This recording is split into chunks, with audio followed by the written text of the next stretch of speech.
Hello everybody, good afternoon and welcome to That's Football for the big game of the weekend. It's Newcastle entertaining Liverpool. We can't wait. We're looking forward to this, but I want to start off by saying what a bloody disgrace the officiating is again in the Premier League. I mean, people marched and protested about the Super League. I just wonder whether there should be some sort of protests around the officiating, because these referees and Howard Webb and his crew, they just think we're a bunch of prats. They just think, oh, it's just fans moaning. I'm tired of it. It's ruining the game. It's completely ruining the game. And we've seen it again today. Absolutely incredible how bad the officiating is. Last week, Romero handballs the ball, blocking a shot from Garnacho a metre away. No penalty. Today, Sheffield United, same incident, penalty. I mean, the greatest league in the world, a week apart, one's a penalty, one's not a penalty. How are we supposed to function as fans when you've got the same incident being a penalty one week and not a penalty the other? It's just incredible. It's incredible. And look, I was moaning about this before. People will start going on about, well, you know, you're just bitter. My advice to you is don't make it about the club you support. Make it about the game you love, and you will see exactly what I see.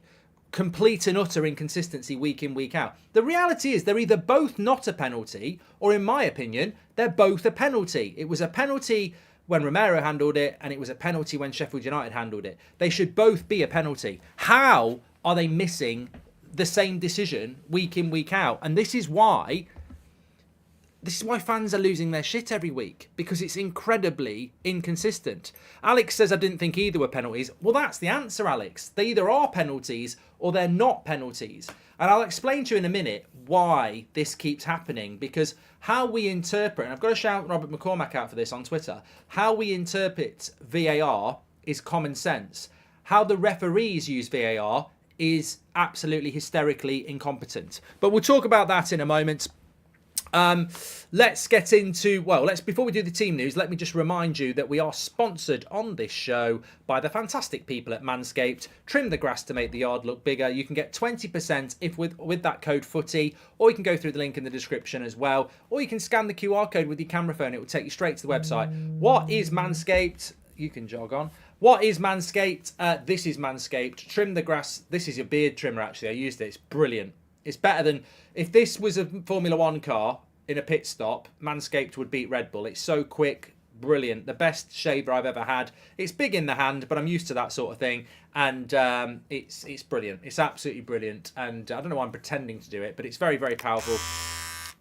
When you get one, you'll say he was right. It was worth every penny. And you can get 20% off with the code footy. They also do, in my special draw, the lawnmower for your balls, trim the grass to make the yard look bigger, and the weed whacker for your nose. Fantastic male grooming products by Manscaped. Thank you very much to them for sponsoring the show. Trust me, you won't regret it if you get your stuff from Manscaped. Absolutely incredible stuff. Absolutely fantastic. And you know what? I think we will now go to the team news. Thank you very much to Manscaped for that. So let's have a look at the Newcastle side first of all. And not really any major surprises there. It's their pretty much standard back five, isn't it? Dan Burn, Trippier, Pope, Shaw, Botman. Into the midfield, you've got Joel Linton, Tonali and Fernando, Bruno Guimaraes, not Fernandes.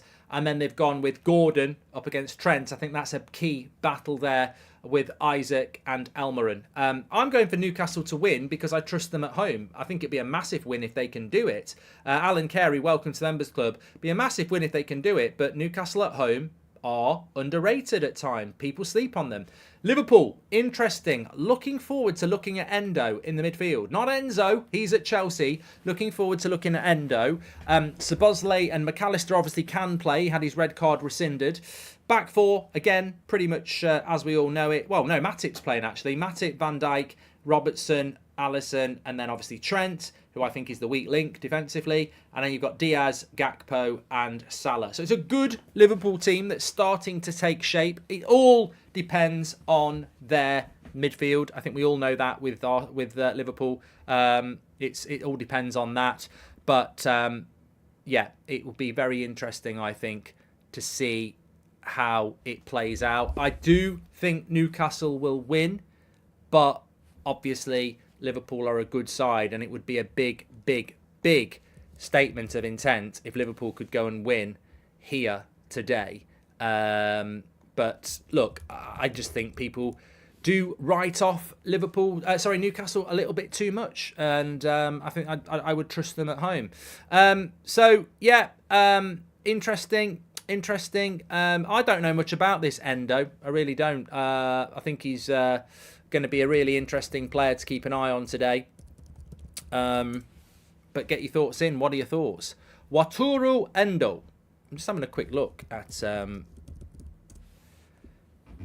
what he's all about. So, basically, I wanted to have a look at how old he is. 30 years of age. Older than I thought. He's a defensive midfielder. Obviously spent a lot of his time in Germany. I don't know. What do Liverpool fans think about Endo? It's not really future planning. I mean, he's probably about the same age as Fabinho, isn't he? Do you think Liverpool need to do more? I certainly do in relation to that midfield, but whether they will do any more or not remains to be seen. As annoying as it can be, City winning against Sheffield probably had that coming. Offered next to nothing up front all game, then they fluke an equaliser, couldn't hold out for 5 minutes, says Robbo. Robbo, thank you very much for the first super chat of the afternoon. Look, I had the Man City game on in the background. In fact, I don't know whether you've ever done this. I had the Man City game on. I was lying on the bed because I'd been out playing football this morning, and I was quite tired. So I lay on the bed watching Man City. I fell asleep, and I woke up to the Sheffield United goal going in after about a 30-minute kip. I don't know whether you've ever done this. Have you ever woken up from a nap? Like you literally wake up like this and go, oh my God. And there's something that you panic. I'm into my 40s and I wake up whenever this happens, panicking that I'm not going to get my maths homework in from when I was 14.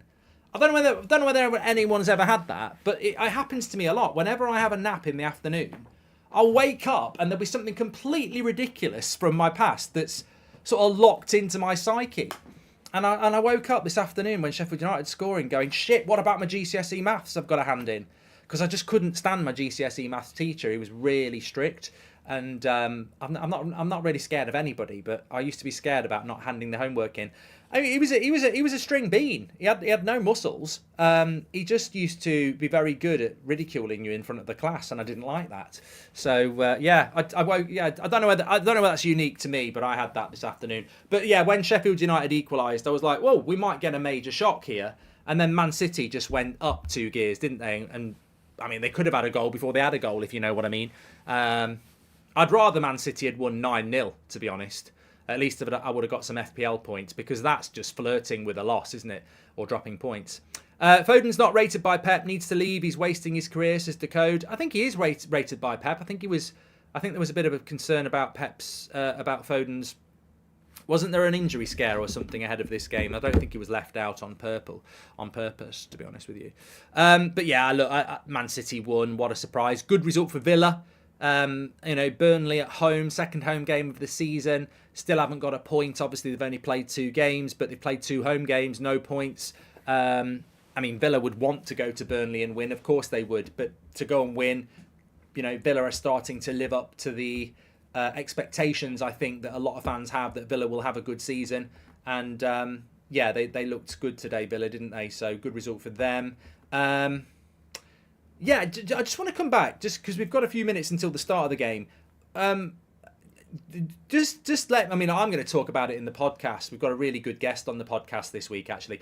Oh, that reminds me. I will remind you more about it during the show, but our last podcast episode is on 99,600 downloads. So I would love it if we could hit 100,000 downloads on the podcast before the end of the day.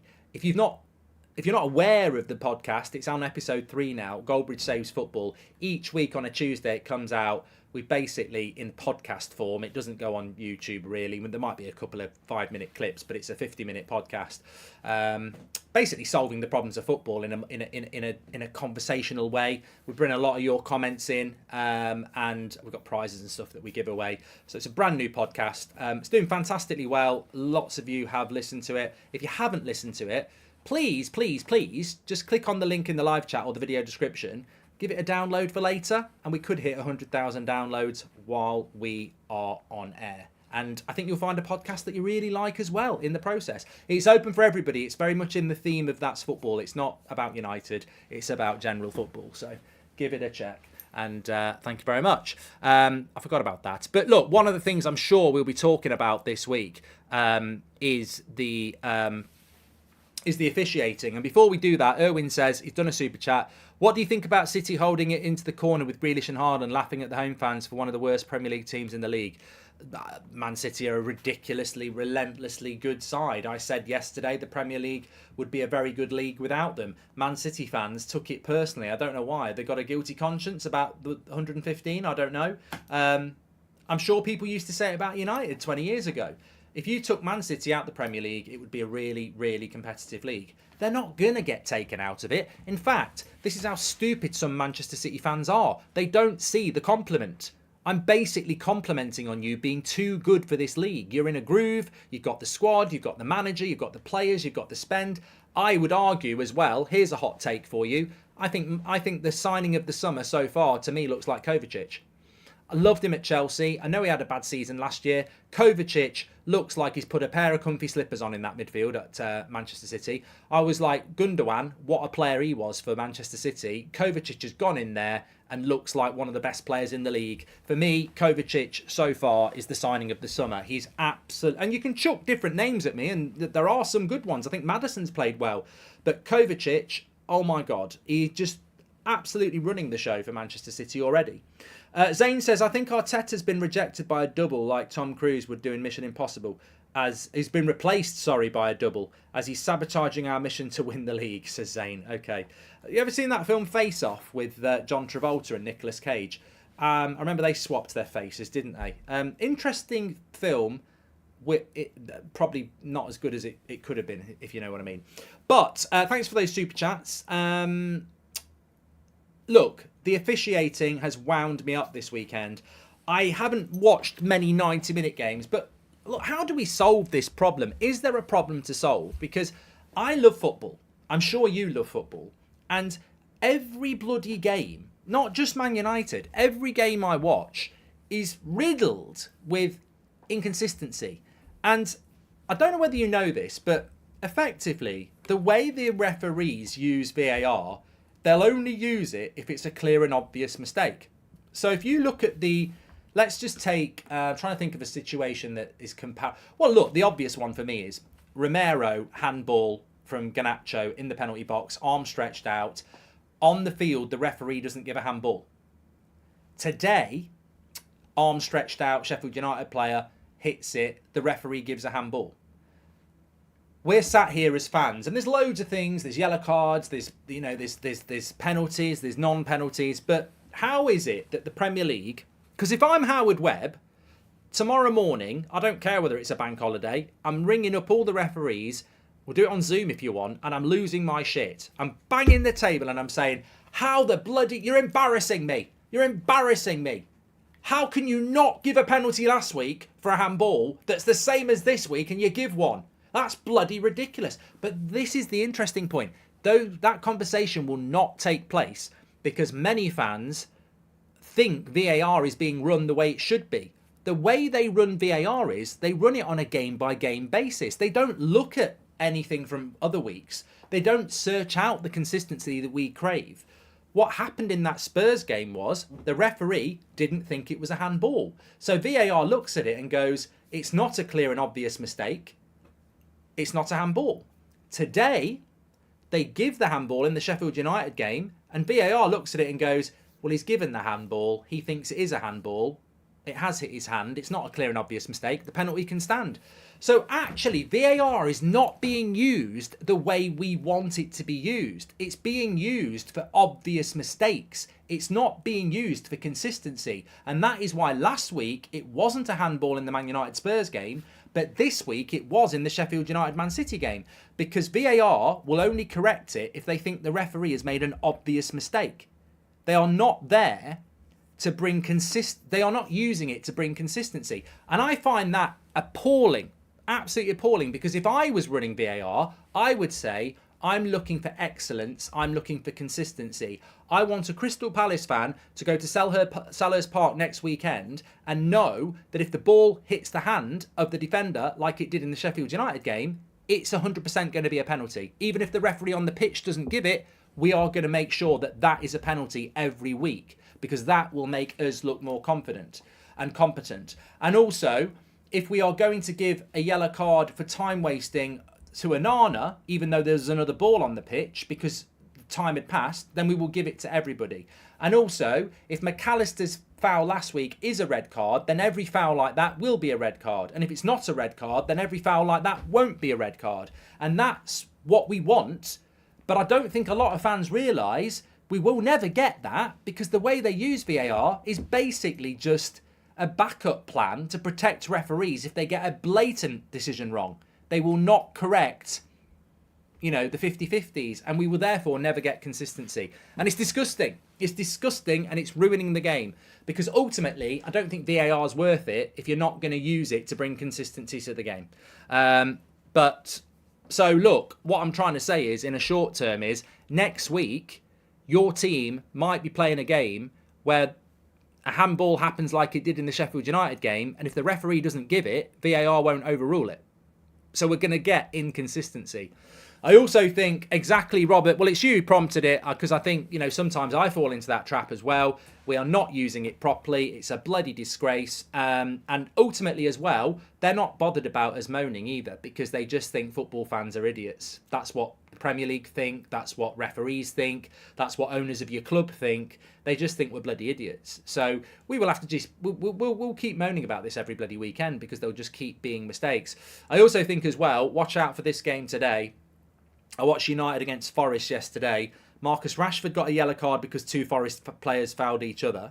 Bruno Fernandes got a yellow card for next to nothing. Onana got a yellow card for time wasting, but there was two balls on the pitch at the same time, so it was actually illegal for him to take the kick. A player got sent off when VAR should have been used. I mean, it was a catalogue of errors. I mean, I know Forest fans felt that they'd been hard done by yesterday, but trust me, I empathise. And also think there were some just generally crap decisions all around. So who knows what's going to happen? But I think they need. I think, look, does moaning change it? Well, I think eventually it will do, because I just think the Premier League is a fantastic league being destroyed by people who haven't got a bloody clue what they're on about. And also, can I just say as well, you can clip me up on this. I do not care. I quote tweeted it this morning. I don't know whether you've seen it. Tottenham against Bournemouth yesterday. That tackle by Romero, I said it when I saw it, and I tweeted it when I saw it, and I've seen it again and again and again. That is the biggest disgrace of the weekend. Goldbridge's biggest disgrace of the weekend. That Romero tackle was a bloody disgrace, and it should have been a straight red, and VAR should have jumped in as soon as the referee missed it. That is the definition of a scissor tackle, and a scissor tackle is what ends careers. It was disgusting. He reaches forward to get the ball in a dangerous position, in a scissor angle, and then with the other leg, he purposely moves it across and basically wraps up the leg. It was a disgusting tackle, and the pundits that want to moan about bloody Rashford diving when he didn't, and want to moan about irrelevant things, you might want to start educating yourself on the game you supposedly played, lads, because you haven't got a bloody clue about what goes on in the Premier League and what's good and what's bad. That tackle was X-rated. I've not heard it hardly get mentioned at all. And I tell you what, do you know what the difference is? If that Bournemouth player had broken his leg and was out for 9 months, they would be going mad about that tackle. But he didn't break his leg, so let's just leave it. That's the quality of punditry in the mainstream media today. If you don't break your leg, it's not a bad tackle. Absolutely disgusting. I've got nothing against Spurs. They've had a really good start to the season. I don't care whether that's Romero, Martinez, Casemiro, Erling Haaland, Kevin De Bruyne. The tackle was X-rated. The player was bloody lucky he's not out for the season. And the fact that that just got left is a stain on the game, that we have got referees and VAR who don't understand what a bad tackle is. But I'll guarantee you, if Romero had gone over the top of the ball accidentally with his studs showing and caught the player on their toe, I could have killed him. It's got to be a 10-match ban. People need to understand what tackles are the most dangerous in football. And I'm telling you now, those scissor tackles, they cause more injuries than any two-footed tackle. They do. They're bloody because you're twisting ligaments, you're twisting knees. It was a disgusting tackle, and it got completely missed. Take a breath, Goldbridge. I'm a regional restaurant overseer. I have different standards for different days or location. I'd lose my job immediately. It's a matter of being competent at what you're saying you are good at, says Taito. Oh, mate, all I want is consistency. You know, all I want to do is watch this game and next Saturday's game and know, because I saw it today, that that's a foul. It's not going to happen because the Premier League are happy to let their referees referee as individuals, and that's the problem.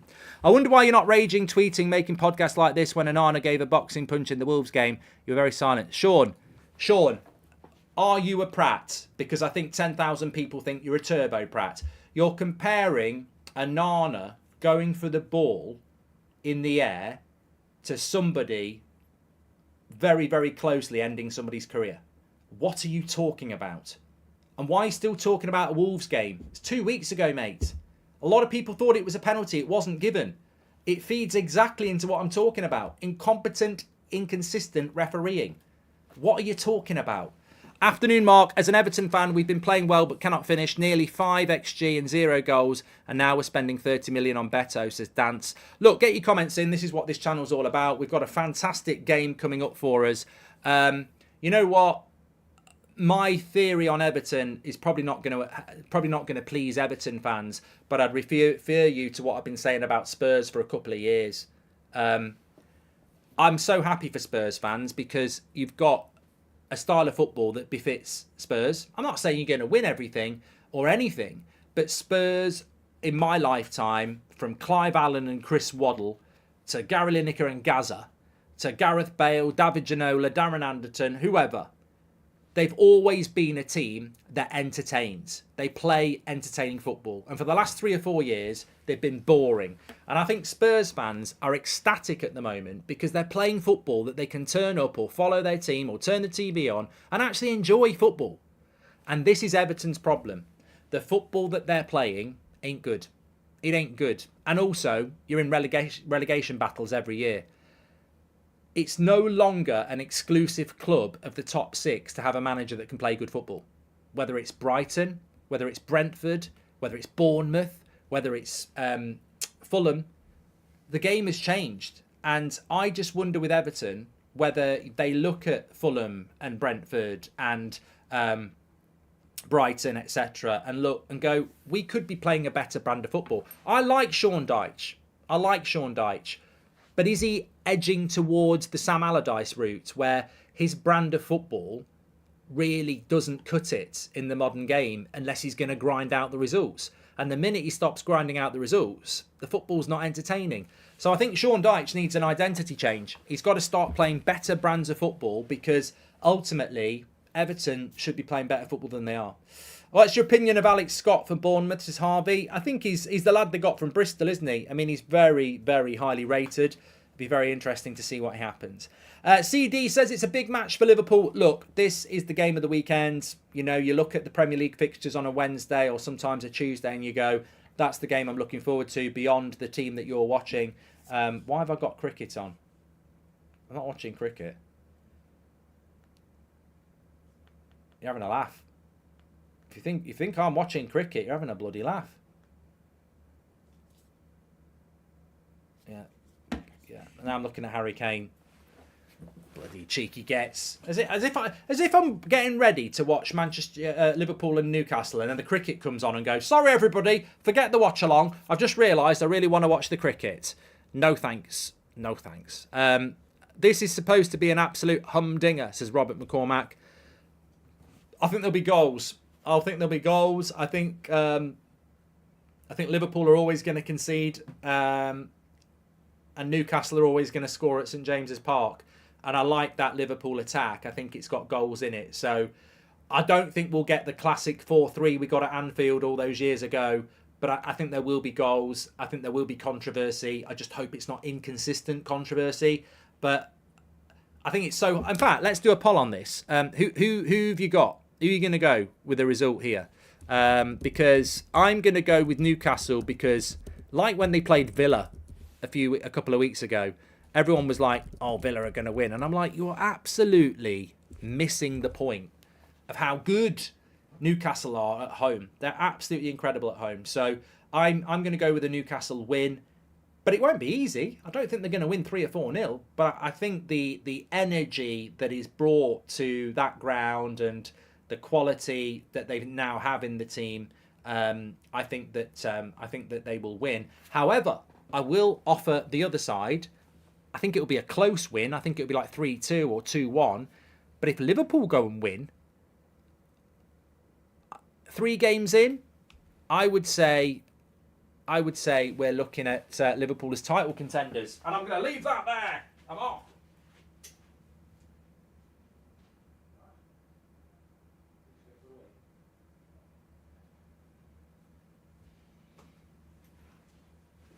Yeah, I would say that they are title contenders if they win today, because if you look at the start to their season, Chelsea draw, home win, Newcastle win. You know, they've already been to 2 very difficult away grounds. So for Liverpool, it's absolutely massive. Akshay says, Gabby and Jamie calling Rashford penalty a blatant dive on TalkSport. You know what? I just think it's clickbait at this point. Keown did it as well on BBC. That Man City defender that no one knows who it is, who was sat next to him. I didn't know who it was. I genuinely didn't know. I couldn't remember his name. And I just think I think sadly, it's great for us. It's great for us because every time we do a live show and have a chat, we might disagree, but there tends to be a depth of knowledge and understanding of the game. Not all the time, but generally, that conversation we had about referees just then for 10 minutes was factually correct, and that's the way the game's going. But I love what we have here. So make sure you subscribe and smash a like. But I love what we have here because it's absolutely... thoughts on Jackson, says Will. I don't do bias. I do on the United stand sometimes, but even then I try not to. I don't do bias. I do pragmatic. I do consistency. I do what's good for the game. If Liverpool have a stonewall penalty here, there'll be part of me going, please don't be a penalty. But if it's a penalty, I'll say it's a penalty. Because I think there's a responsibility to do that. And I don't really like bitterness in people anyway.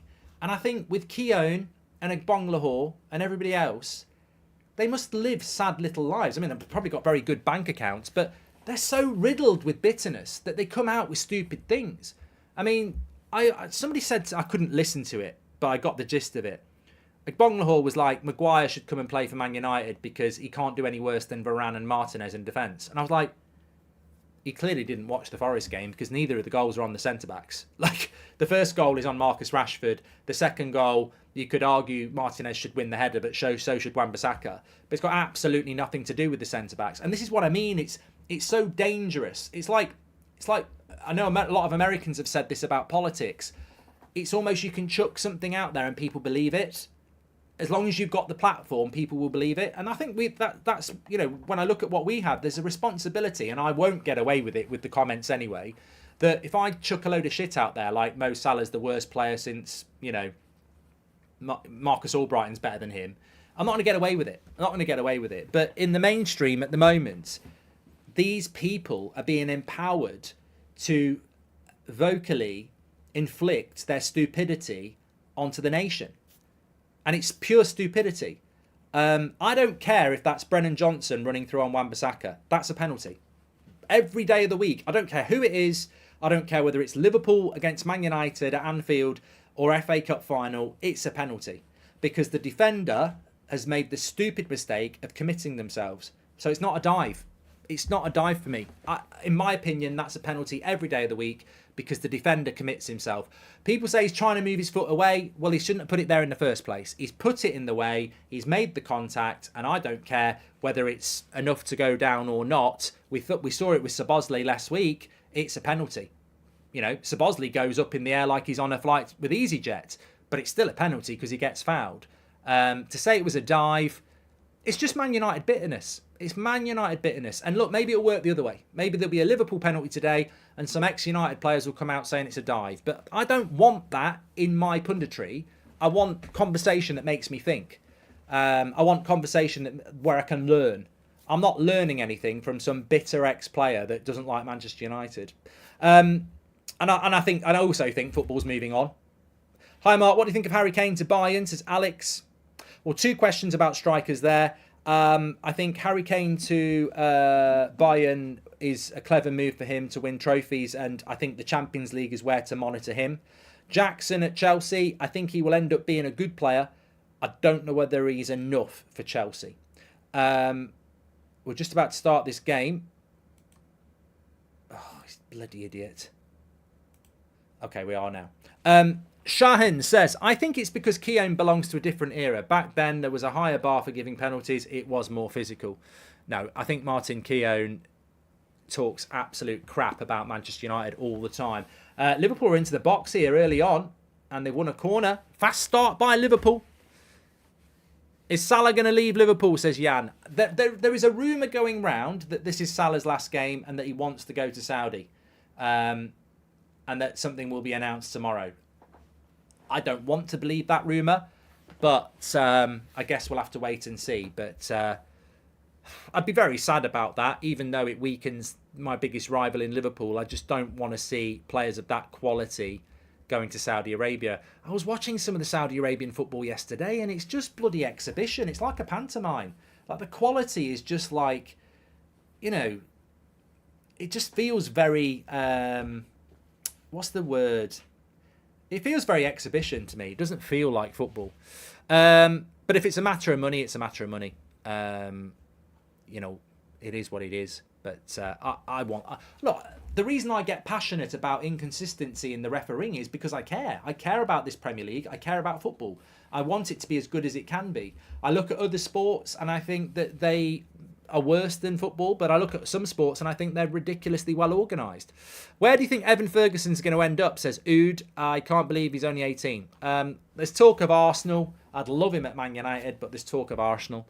And just on the result poll, we've had over nearly 6,000 votes. 48% are going with a Newcastle win, 23% are going with a draw, and 29% are going with a Liverpool win. So I'd say that's about right. So 30% going with a Liverpool win, 50% basically going with a Newcastle win. So Liverpool has started off well here, though.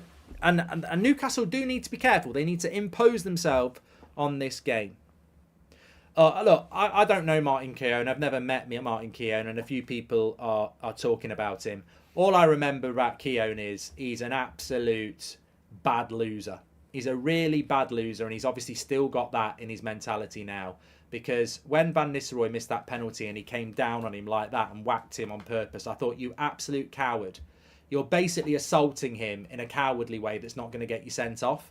And I just thought, that's where Keown lost me anyway. Where's the score on Sky? Yeah, good point. They haven't got it at the moment, but we've got it. So it's 0-0 at the moment. Liverpool starting off very much in control of this so far. That'll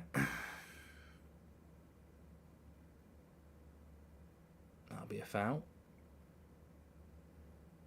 Jan says, how good is Messi in Inter Miami? I don't watch it, mate. I love Messi. I think he's a bloody brilliant player, but I don't watch it. I can't understand, and fair play, I cannot understand people who stay up into the early hours to watch the MLS and Messi. It's like putting Messi in League 2 playing for Wrexham. He's just too good for a very low level of football. Lionel Messi, again, look, let's not be xenophobic here. I can't criticise the Saudi Arabian League and then give the MLS a free ride. At the end of the day, Lionel Messi should still be playing in the Champions League, in my opinion. He's still one of the best players in the world, and it saddened me that he's in the MLS. He's got every right to do that, but it's the same as the Saudi League for me. I wish he was playing at the higher level because I think he's bloody good enough. Sale says, if they make a mistake, they obviously would correct it next week. Do you expect them to keep sticking to the wrong decision just because they did it once? Yeah, you've completely misunderstood what we're talking about. And Chaz says, I think consistency is virtually impossible from the current model of officiating. Referee and VAR officials changing on a weekly basis, each with their own interpretation of the law book. Leaves little consistency, says Chaz. Exactly. And that's why VAR should be used correctly to provide consistency. It's not actually that difficult. You know, you have a key principle of this is what a handball is, this is what a red card is, and VAR operates that so that when the on-field referee gets it wrong, it doesn't have to be clearly and obviously wrong. You literally say to them, that is a penalty, mate. And then they go, well, I don't think it is. And you go, but last week it was given as a penalty and we need to be consistent. So why are you not giving it? You cannot have referees running around with their own individual ideas. You've got to have consistency. Across a league where there's so much money and so much competition, you can't have a red card tackle. You can't have what happened last season where bloody Andre Mariner is the referee for Leicester Chelsea, gives no red cards for 3 red card tackles. Then the next day he's on VAR saying that Casemiro's tackle, which is not as bad as the ones he'd let go the day before, is a red. That's ridiculous. Early yellow card here for Trent. Not a good start for him. Oh no. Is it an early yellow card? Who got the yellow card then?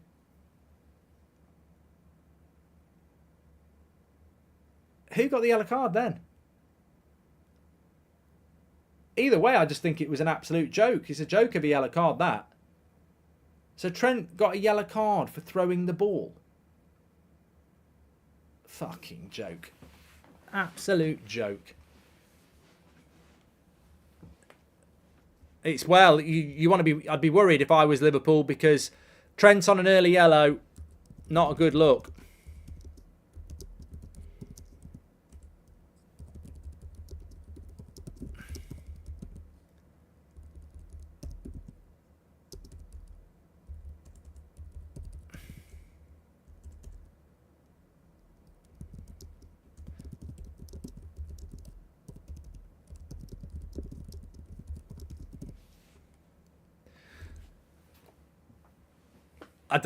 You know what? Again, this is what I mean about pragmatism. I'm no Liverpool fan. I think it'd be funny if Trent got sent off, but that's not a yellow card. He actually got fouled himself, throws the ball in frustration and gets a yellow card. I mean, again, it's just referees. It's like the kid who gets bullied at school, isn't it? That's how these referees act these days.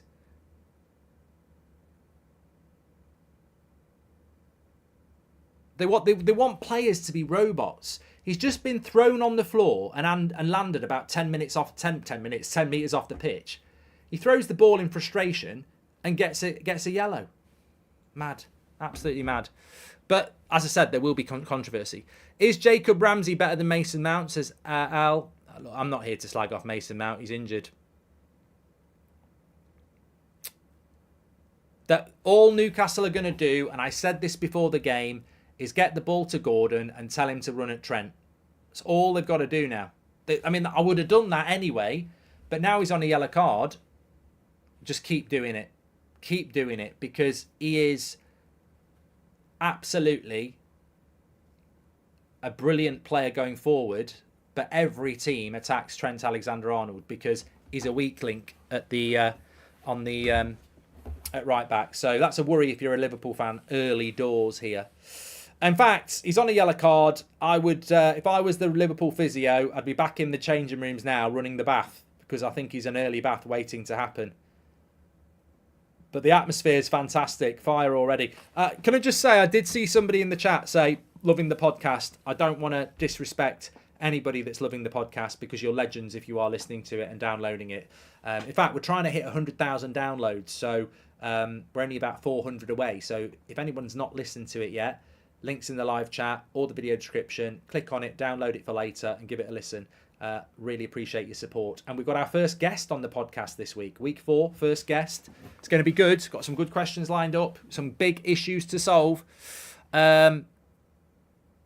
Lee says, I'm loving the podcast. Thank you very much. It's fire. Thank you, everybody. Really, really appreciate it. And do give it a listen. Refs are having too much influence on results this season.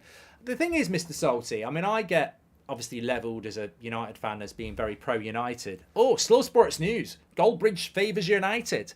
But I said yesterday, I mean, I'm watching the game. It's 2-2. Gomez is warming up already here.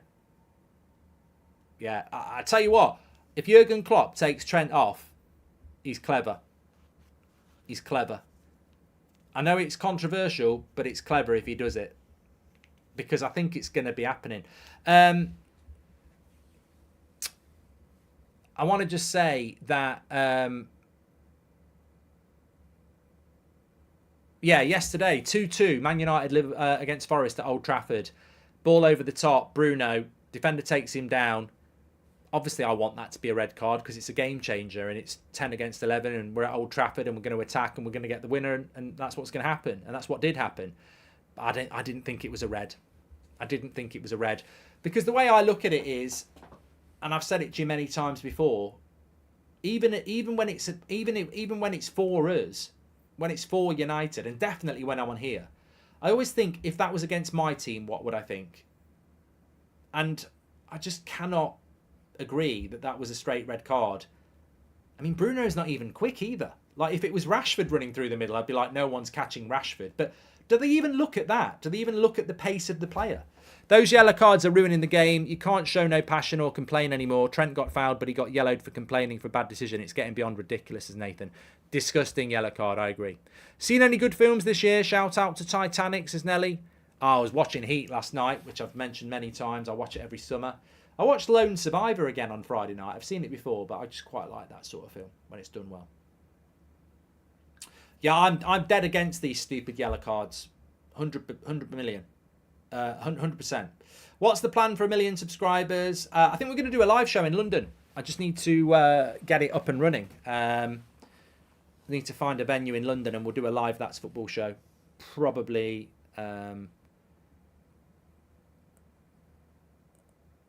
This is Mo Salah's last match, says Akbar.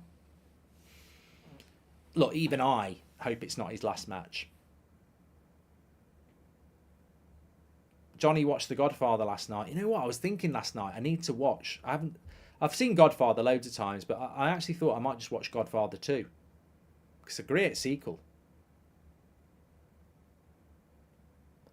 How Gordon didn't get a yellow for the foul is ridiculous, says it's Crossbow. Well, it's a very tenacious game so far. Please do subscribe to the channel, by the way. Bottom right-hand corner to get involved. You're all very welcome. I'll be stunned if we don't get a red card in this game. Absolutely stunned.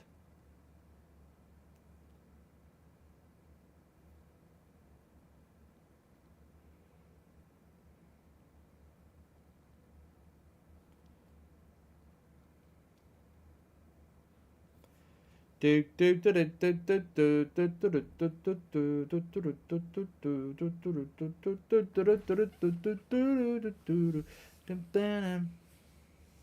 thing is, though, I mean, just going back to the referees very briefly, because I know it's not for everybody, but Nick says these refs remind me of those USA cops. They're too power-driven. Look, we'll never get inconsistency across games because this is a great point. Goldbridge's great point. We'll never get inconsistency across a game weekend because we don't get consistency in the game. The referees themselves in game contradict themselves within a minute. That's a yellow card. That's worse. That's not a yellow card. We see it every time. That's a foul, but it's not a foul now. They change the weather. They change. They've got more faces than a townhouse clock. They're so bloody. They're so bloody inconsistent. Is the podcast on Spotify and is the guest a previous player, says Erwin. It's yes to both, Erwin. Links in the live chat. We've got a link for Spotify. We've got a link for iTunes.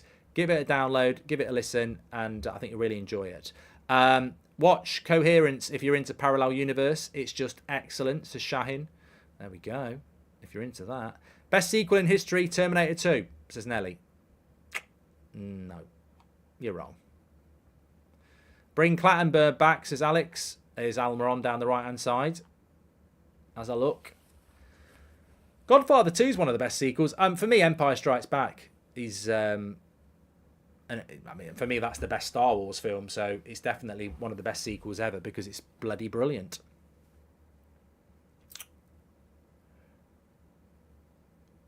Why in the Women's World Cup, the officials and VAR get the calls right, but in the Premier League, they can't? Is it them to be eager to be main part of the show, says Al Ben.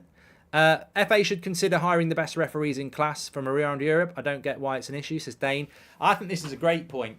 I think it's a great point. And, you know, you've got to ask the question, is the Premier League xenophobic?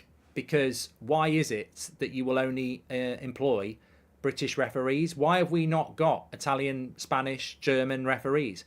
As long as they can speak English or want to learn the language, what, you know, you've got bloody Norwegian strikers at Man City, Portuguese number 10s. Why is the Premier League not employing best in class? It amazes me. We've got the best league in the world where we can recruit the best players in the world, but we don't recruit the best officials in the world. What are some games you wish you could have done on a watch along from before you started YouTube, either United or otherwise, says Charlie. Hold on a minute. Isaac gets it wide, took it too early. Joel Linton, but it was on target. Jordan says, ref is shocking. Happy for yellows for silly things, but missing tactical fouls that could be yellow later in the game, says Jordan. Tonali or McAllister, which signing is better? I say Tonali, says Bran. I think it's too early. I think they'll both be good signings, though. I always thought that McAllister would be a good signing for whoever got him, and I think Tonali is a player that I've always liked the look of, and it's great to see him in the Premier League, but it's early days for both players. They could both be good. Gummy Smith, thank you very much. Newcastle just starting to come into this game a little bit. Liverpool started off well, but Newcastle are just getting a bit of possession here. I'm really interested by this. Oh, lovely play by Gordon. He's got to go wide. Why did he shoot? He's got to go wide to Trippier or Alma on there. Scrap VAR until AI. Use this for training model, says Jordan Hull. Tonali looks up for it today, exciting as a neutral. And is everyone thick? The greatest sequel ever is Godfather 2, says Gummy. I think I'm going to watch it tonight. Imagine if that happened against your club. A player gets a second yellow over a stupid rule for the first rule, like it could lose you points for nothing, says Nathan. This is the thing. Always look at every decision that way. Lovely turn there. And a bad pass. Newcastle just need to sort out their final ball here. Yeah, I'm interested what Liverpool fans think about this Endo guy. I mean, 30 years of age. It's not long term. It's short term, isn't it? Lovely play by Diaz into the box. And you know what? He could have took a tumble, but he took a shot and Pope made the save. He is a massive player for Liverpool, by the way. Out for most of last season and absolutely massive player for them. And makes a massive difference. There was this myth, actually, that because they lost Mane, that was the problem with Liverpool. But I always found it a little bit weird because as much as they did miss Mane last season, I thought Diaz was a fantastic player.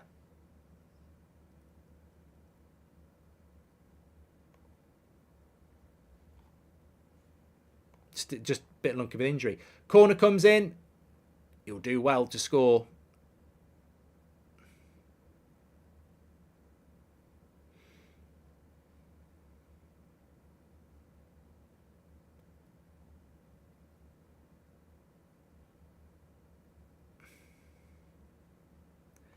I see double bump bum bump bump bump bump bum. Ah, bad.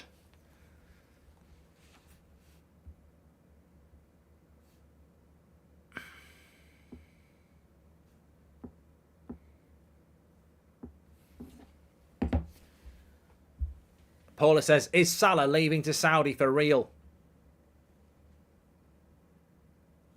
Your timer's off, Mark. It's off by about 2 seconds. Let me sort it.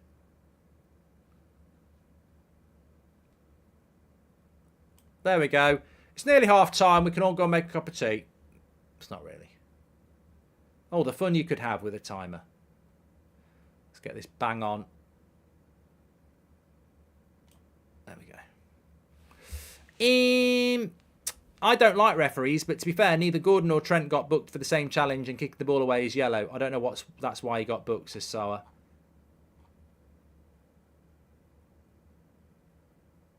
Newcastle just starting to settle into this game.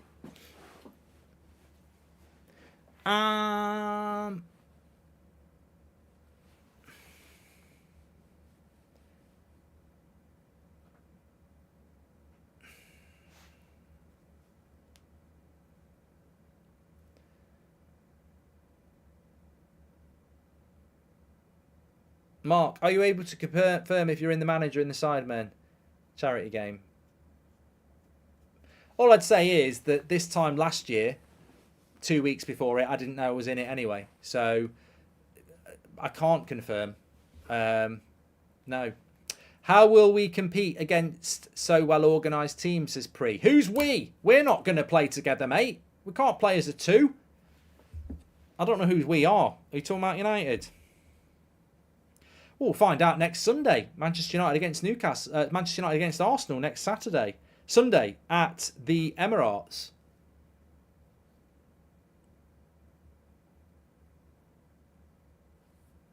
I can't wait. I always love the big games.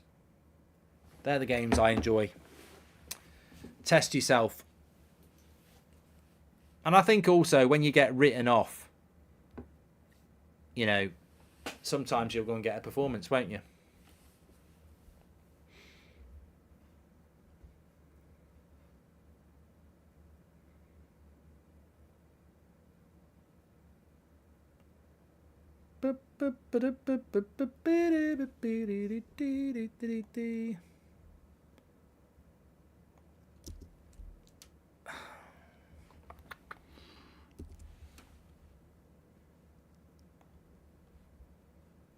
We could do with a goal. Mark, what's your thoughts on Man United getting linked with Marcus Leonardo, Santos striker? Crap news, says Harish. Depends where it's coming from. I've not heard anything. I've heard it's been linked with Marcus Alonso, which just makes me want to cry. I've been on vacation and missed the watch-alongs. Good to be back. Thank you, Mark, says Xander. Thanks for the super chat, Xander.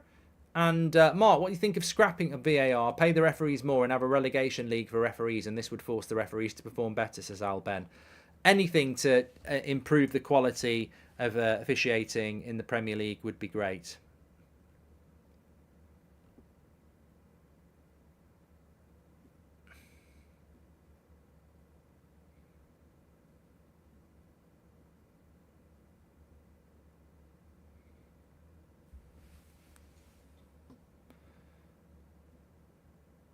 And I agree with Lee Berman. He says VAR is amazing technology. It's the people using it that's the problem.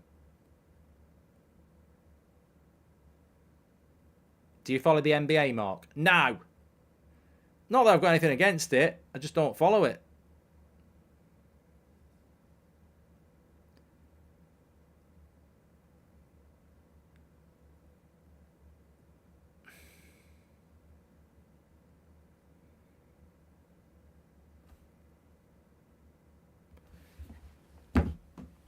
Last week of transfer window, Mark, what's your take on one signing each of the 6 clubs need, the top 6, to challenge for the table top, says Neil. Well, apparently Spurs are looking at Brennan Johnson, which is interesting. If I was Spurs, it would be a striker. If I was Chelsea, it would be a striker. If I was Arsenal, it would be a striker.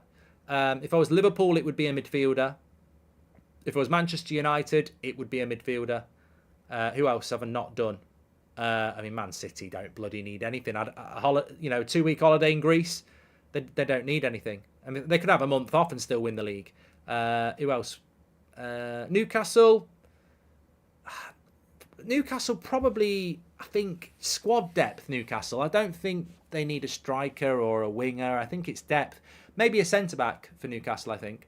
If that Thomas the Tank Engine movie ever gets worked on, I say have Jeremy Clarkson voice Gordon. Something about that just matches perfectly, says Alex. Alex, you're like me waking up thinking you've not done your GCSE homework. Where did that come from? Alex has just woken up and spouted something completely crazy. They don't get foreign refs because the FA think the Prem refs are the best in the world. Deluded. Also, Aliens is up there as the best sequel. We're talking best film sequels ever. Godfather 2 is getting a lot of votes. Empire Strikes Back. Somebody said Terminator 2. I actually prefer the original. And I do like Aliens. Here's Salah, straight at the keeper. But also, on a footballing level, I said, is the Premier League not technically xenophobic in the sense that it will not recruit foreign referees? And yet, we live in a world where, freedom of movement, diversity, Trippier. No, we're not living in a Trippier world, but it's gone back to the keeper now. I find it ridiculous, and I tell you what, there's probably people at the Premier League saying, "Shut him up! Shut him up! We don't want this going mainstream. We don't want this going mainstream. No one's ever thought about it before." Why did the Premier League not recruit foreign referees to improve the standard of refereeing? I.e., we should have the best referees in the best league. We've got the money, so why are all the referees British? Makes no bloody sense at all. And if anybody says it's because of the language, you need to get back in the 1950s. We live in a multicultural world now. You know, I don't care whether the referee's Australian, American, Polish, it doesn't matter. Oh, it's a mistake by Trent. How many times is he going to make a mistake? I've told you so many times. So many times. He's a bloody accident waiting to happen. He should have one of those hazard signs on round his bloody neck. Slippy GFC. Oh my God. I cannot believe how right I am here. I cannot believe it. I've been saying it for so long. He is an accident waiting to happen and teams are always exploiting it. How many times? I should have it on Control V. Copy and paste. Liverpool. Trent's cost them a goal again. Absolute shite. He's so bad defensively. He costs them so many goals. Unbelievable.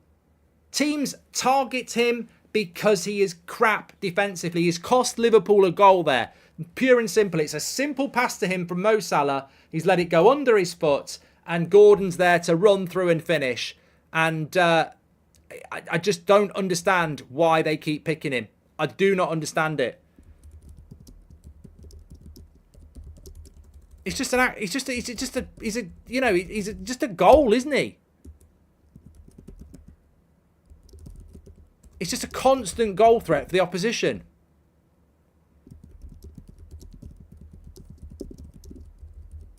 But I'm being serious. Like, I'm serious. Every week I watch Liverpool, I see teams go at that side. All the time. All the time.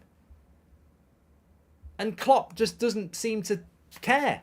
Because he's like, oh, he's so good going forward. He's horrendous defensively. For me, that's why fit Reece James is better, says Leroy Cooper. Wow, fitness and Reece James go together like Marmite on... I nearly said Marmite on toast. That actually is very nice. Marmite on your cornflakes. He's just never fit, is he? I think Reece James is brilliant, but he's just never fit. Best right back in the league? If you just want somebody who's available a lot and consistent... Oh, good tackle by Van Dijk. You go with Trippier. Oh, he's given a foul. He's given a red. Oh, this is big. This is big. This is either the best refereeing decision of the weekend or an absolute travesty. Oh, my God. Oh, my God. I have to now look at this. I have to look at this. And I have to try and be impartial. Referee has got to be absolutely spot on here. He cannot run over and give a red card in them circumstances unless he is 100% certain. So I'm saying he's got this right because you do not run over and give a red card there. How is Trent compared to Reece James? Reece is unbelievably clear, says Ronan. I think this sounds ridiculous, but I'm going to put faith in the referee. I think he's got to have it right because you don't guess on something like that. Van Dijk is the last man. No, he's got the ball. He's got the ball, I think. He trips him just before. I think it's a red. I think it is a red. I think it's a red. I do. I think he's got it right. He's gone. Yeah, I think it's right. I do. They can't get them all wrong. I said it when the referee, he's got to be right. Now, of course, I've got to explain VAR to you. That might not be a red card next week. Remember how VAR operates. They will only overturn it if it's clear and obvious. If he'd given nothing, I don't think VAR would have said you need to give a card. This is how VAR works. It's only if it's clear and obvious mistake. And they will look at that and go, there is contact there. We're not going to tell you to overrule it. So,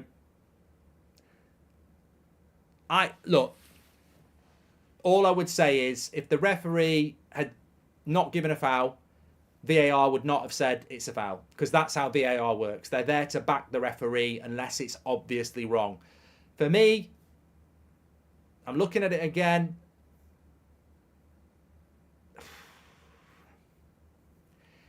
He catches the player, but he gets the ball. It's one of those, isn't it? He gets the ball.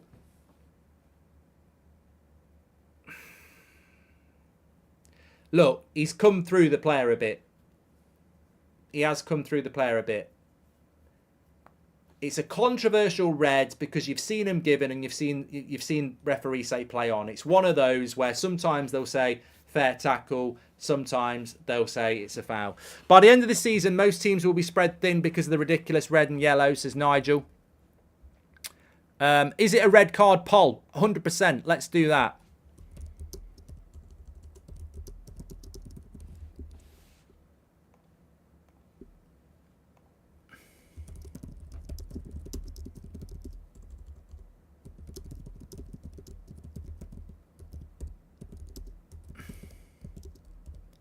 The refs 100% guessed.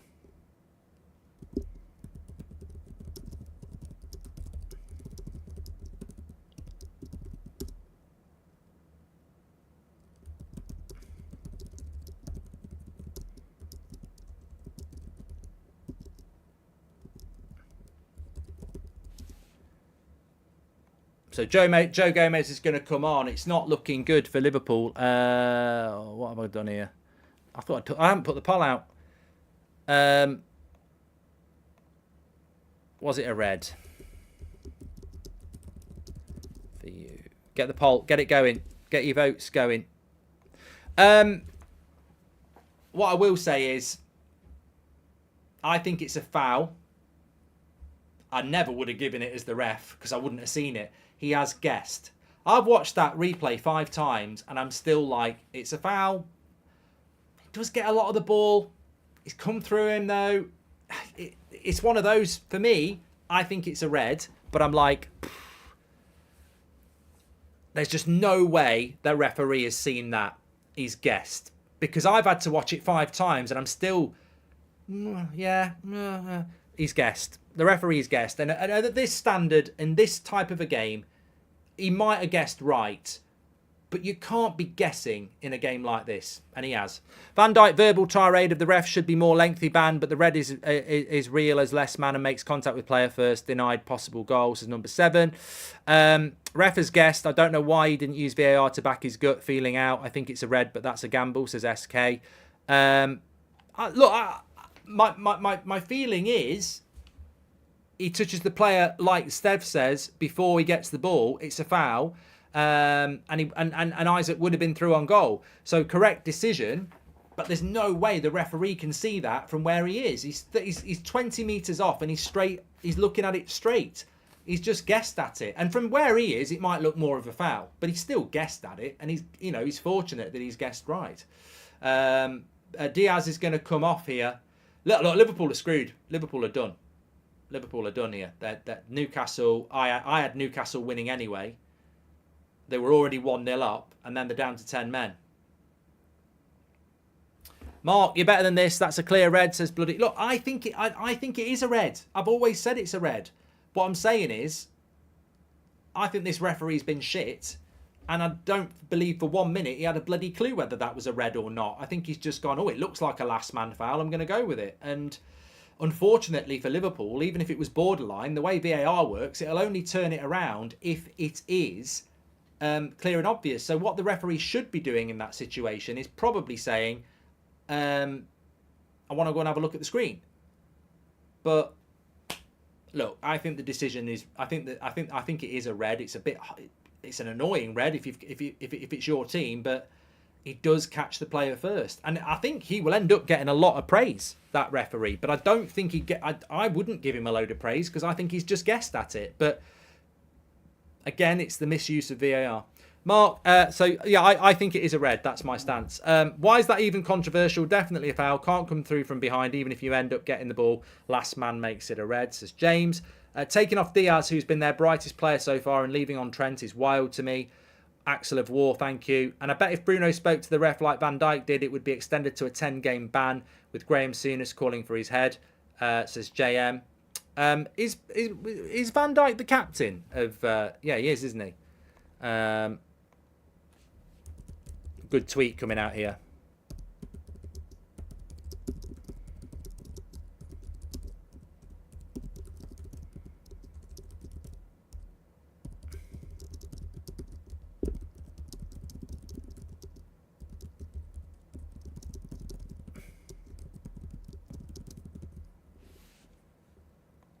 Check out my tweet.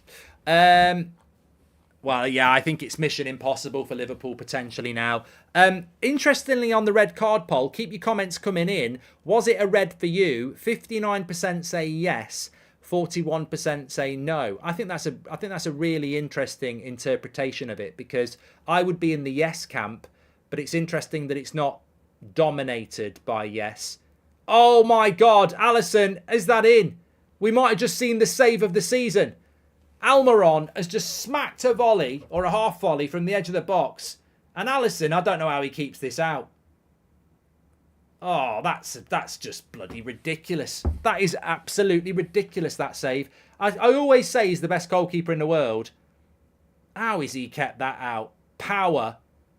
Palmed it into the bar and then palms it away for a corner. Liverpool could be on the end of something significant here. Not just a loss, but a drubbing. It's an eventful game, Link. It's a classic. Make sure you subscribe, bottom right-hand corner, and get involved with That's Football. This save is unbelievable. It's a bullet from Almiron. And Allison, you know, the power in his wrists there. God knows what he's doing all week to get those wrists that big and strong. Brilliant. Absolutely brilliant save. World class save that. Is there a way back for Liverpool? No, I don't think so. I don't think so. I think when you're away from home, if they're at Anfield maybe, but away from home at St James's Park with this crowd, this will be like Rome, the Colosseum in the gladiator days. They'll be baying for blood. They'll be demanding it. They won't let this slip. Talking about letting it slip, let's not forget Liverpool are losing because Trent Alexander-Arnold is absolutely shit defensively. Shocking. Absolutely shocking. But it's relentless Newcastle at the moment. I think they just want the second goal.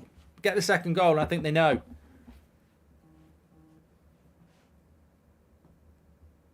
Cross into the box again. Allison's going to be very busy here. Liverpool need half-time. Shot by Almiron again.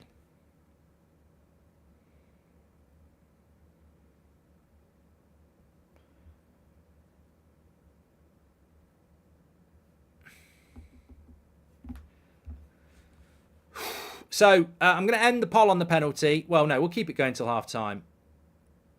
Gary Neville said it was an easy save, says Ian. I'll tell you what, nothing had given me more satisfaction than whacking a volley at Gary in goal and seeing if he could save it. I guarantee I'd bury it. The reason that was a good save is because of the power of the shot. To keep it out of the goal was exceptional. But Gary, if he did say that, wouldn't understand about goalkeeping, that it's not always about tipping it away from the top corner. It's about the power of the shot and the reaction. This is why you shouldn't have an outfield player commenting on goalkeeping, which they haven't really got much of a clue about. Please do subscribe, by the way. Bottom right-hand corner. We're very close to 6,000. 1 million and 6,000. We're only 300 away. Bottom right-hand corner to subscribe. Courtois or Allison? Love the content, Mark, says Bronzy. Look, I see a lot more of Allison. I think Allison's the best in the world. There's no doubt Courtois is a good player, though. When you think about it, Shrek 2 definitely deserves a shout in the greatest sequel, says Mason Baker. And I'm stunned, says the HPN, how shaky Liverpool's backline is. Seems like after they bought in Van Dijk, they completely forgot about the backline. Thank you very much for that. Well, Alisson's better than Courtois at the moment, isn't he? Because he's injured.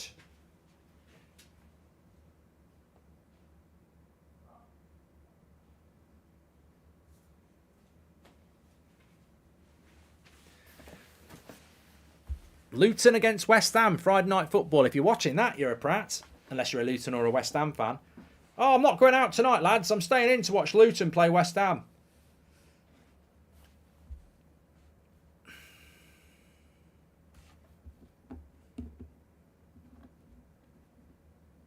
So, Liverpool tactically, as you can see on the screen there, Joe Gomez has come on for Diaz. He's obviously not playing left wing. He's gone into the defence to replace Van Dijk. Don't forget our stats on the screen as they go round. Sponsored by OneFootball. Free to download, Apple and Android.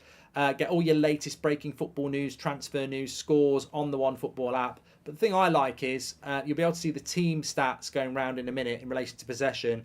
They individualise the stats as well. So you can have a look at how many bad passes Trent's played or how many goals he's responsible for, etc. Give it a download for free. Christopher. Oh, hold on. Gakpo's in here at the moment. And that's the end of that. Christopher says that Man City have defined modern day football, fast-paced, high energy. Anything short of that, then your team falls off. Thank you, Christopher. Well, here's Gordon into Almiron. He's in the box. They're stretched. Overlap for Trippier. I thought Robertson was going to jump in there. I was about to say penalty. Liverpool can be very dirty. Throw tantrums if they lose, says Stuart. Look, it's a significant loss for Liverpool if they lose. 4 points from 9 is not a great start to the season. Granted, they've played Stamford Bridge and St James's Park in the first 3. It's not an easy start to the season. But Harry Kane has scored for Bayern. I've never watched the Bundesliga. I'm not about to start now. The only time I watched the Bundesliga, and I'm sure many people will relate to this, was when COVID hit and the Bundesliga came back first. And I tried to convince myself that I liked the Bundesliga just because it was football. Never watched it since. Never watched it since.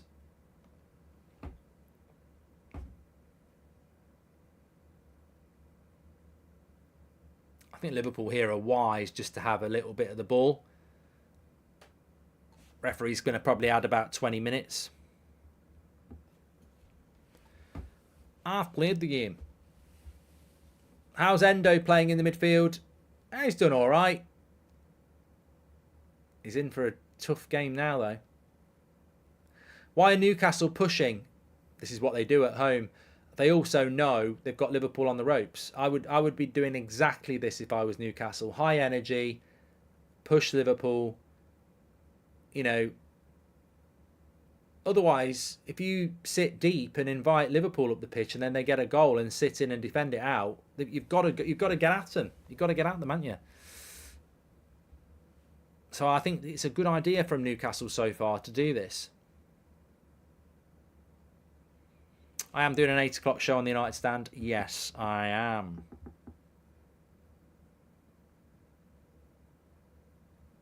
What do you think about the red card? Look, in a game of football, if somebody commits a red card tackle, then they should be sent off. I will admit, I'd rather Newcastle beat Liverpool as a Man United fan. But I think this is a prime example of why all these extra yellow cards and red cards, and I'm not talking about this, the red card is the right decision for me.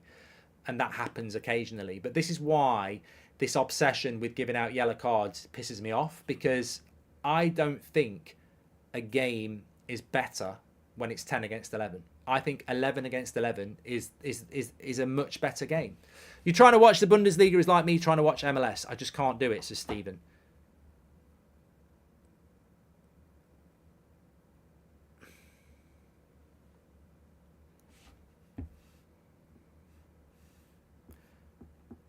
Apple bottom jeans, boots with the fur. Siddharth, do you think it was a red? I'm sure we'll be talking about it at half time, so I want to hold on.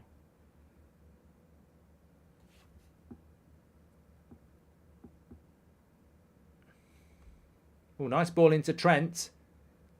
He took way too long. But he gets a nice ball into Salah. It's going to be very hard for Newcastle. Very hard for Liverpool to create chances. Endo needs to play like Hendo covering for Trent. They have good run-off games, to be honest. The yellow takes out the passion part of the game, says SK.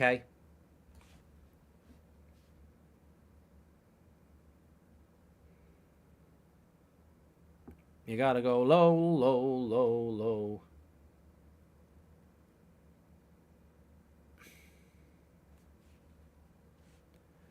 Um,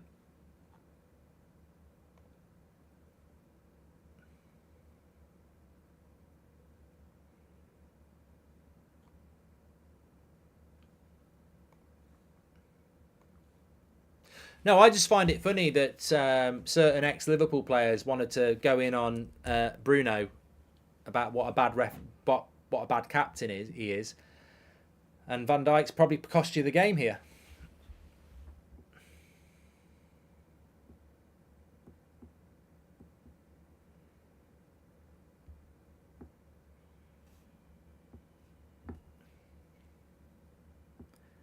Gotham City.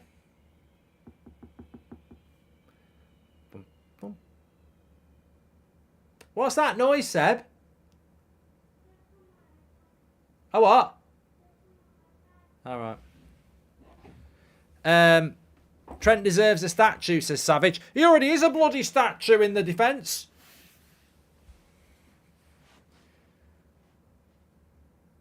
I'm just going to... Actually, that reminded me, actually. That was what I wanted to have a look at. I tell you what, Joel Linton will get a lot of yellow cards. I always think he's quite a rough player. What's Liverpool's next games, Mark? Somebody said, because they've had a tough start, really. Chelsea away and then Newcastle away in your first 3 games. Villa at home next week. That'll be tough. And I mean, Villa have had why are Villa playing 3 away games in their first 4? That's incredible. Liverpool, so they've got Villa played Newcastle away, Everton at home, Burnley away, and then now they've got Anfield. I mean, Liverpool haven't got an easy start. They've got Villa next week, and then after the international break, they go to Wolves, home to West Ham, away to Spurs, Brighton away, Everton at home. Yeah, it's some run of fixtures can look really good, can't they? And some of them just don't. Are Newcastle becoming the Atletico Madrid of the Premier League? Says Salim. I think that's very unfair on Newcastle. I don't find Newcastle hard to watch. I think that, especially at St James's Park, I think they're full of energy and they try and play high up the pitch. I don't think that. I think you're trying to say they're boring.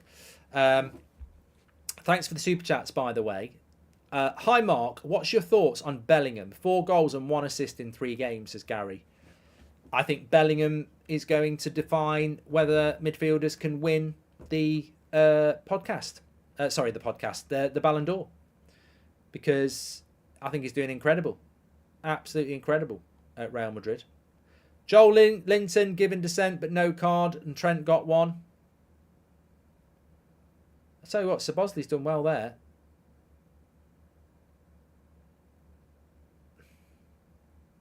Tonali's done well as well. Done really well.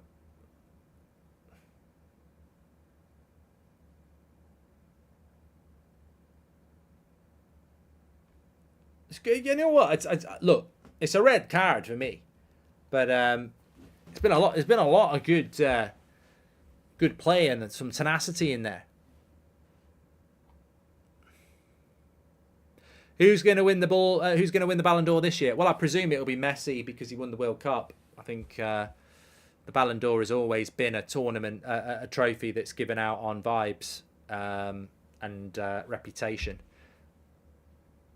I'd rather get Newcastle and Liverpool away out of the way earlier in the season and get them at Villa Park later in the season, says the HPN. But it is a bit weird how Villa have played 3 away games and 1 home game. But to be fair, you're right. You know, if you can get something at Anfield next week, it's a good start to the season, isn't it? Who do you think is going to win the Premier League this season, Michael? Well, I tell you what, I'm going to stick my neck out and say Man City. A lot of people want to talk about the red. We'll be talking about that. He's only added 4 minutes on here, which is surprising because it is half time. I genuinely thought there would be a lot longer than that added on, but it is half time here. Referee can go in at half time in a very comfortable way He got it right. I think he guessed, but he got it right. But what are your thoughts? 60% of you say it was a red card. 40% say it wasn't. Of course, we must also acknowledge the fact that there was a goal before that goal went in. And Liverpool have done remarkably well to keep it to 46% possession, considering they're down to 10 men. They've got to try and keep it at 1-0 and hope for something on the break, of course. But they were 1-0 down when the red card happened, and they were 1-0 down because Trent Alexander... Look, whatever happens to Liverpool today, I'll keep saying this. It's like, I think Chelsea need a world-class striker. I think Liverpool make themselves so vulnerable by picking Trent at right back. I would say this. Would Liverpool be a better team with Kieran Trippier instead of Trent Alexander-Arnold? Yes. 100%. Because Trippier would still give you an attacking threat, which is why Klopp likes Trent, but he's also a good defensive right back. And, you know, Trent's a bit like a butcher's apron. From the front, very good. From the back, it's arse. So I don't really get why the world of football can see that Liverpool concede a lot of goals because of Trent. And in games like this, where you're playing away from home against a good side, you can't afford to gift goals away. And that's not the first time he's done it. So, look, I think Jurgen Klopp's a world-class manager, but I think his over-reliance on picking Trent at right-back is a weakness. And, you know, it is what it is. And I think we need to acknowledge that first before we move on to the red card now, because they were 1-0 down and in trouble. And actually, I think that when they're 1-0 down, Newcastle realise that they've, you know, a goal has just materialised itself, and they're pumped up. And they're pumped up, and for some reason, I would like to see the red card again on the TV, not because of the tackle. I've seen the tackle enough. I think it is a red. But I think that what really is interesting is how that pass was played. Because I would be looking at that as if I was Jurgen Klopp and say, how has Van Dijk ended up in a position where Isaac really can roll him and be 1-0 in? I'd look at that. But on the red card itself, I've seen it numerous times. It was interesting that 60% of you said it was a red and 40% said it wasn't, because 40%... It's clearly not clear. It's clearly not as clear as some people think, because, you know, 40% is quite a significant amount to say it wasn't a red card. And I don't think we've got that many Liverpool fans watching. So, look, the thing I always do on a controversial decision or a big decision is say, if that's Varane being turned by Isaac there, how do I feel? And if you're an Arsenal fan, if that's Saliba doing that, that's always the best way to look at a decision, is because if you do that, you won't be biased. Because biased, it's a Liverpool player. It's definitely a red. That's how I would normally act.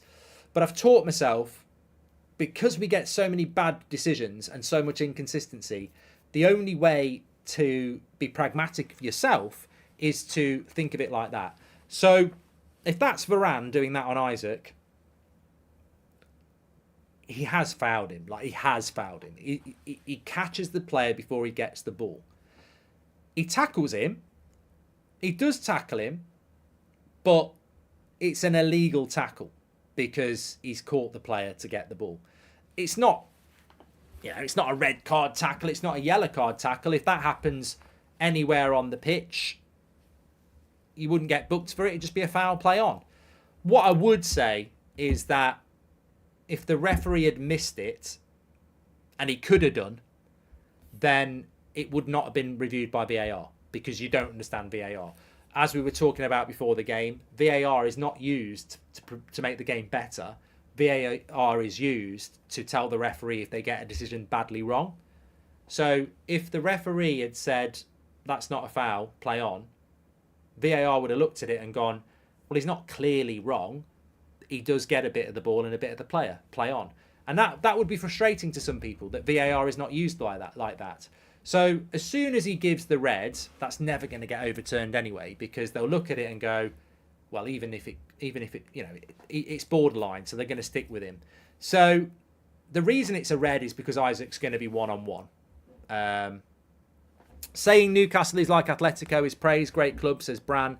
So my stance is it is a red, but my issue with it would be the referee has got the wrong angle and has guessed, and therefore VAR will always stick with the referee because it's not a clear and obvious error.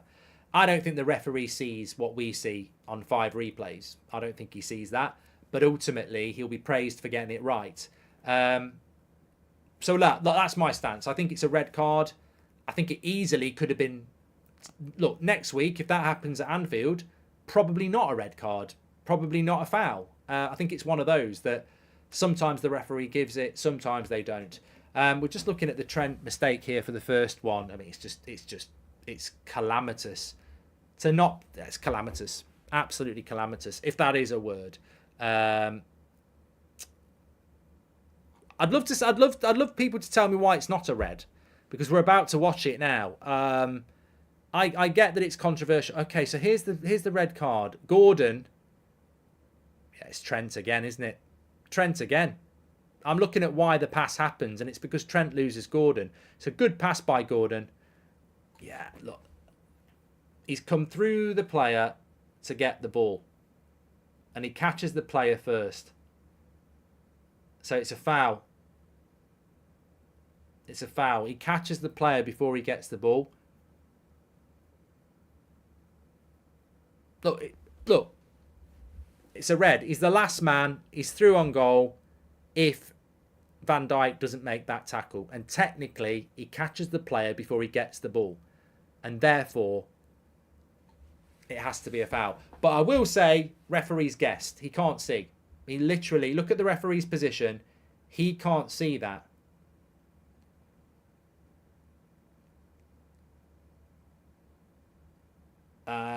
There are people saying he gets the ball first.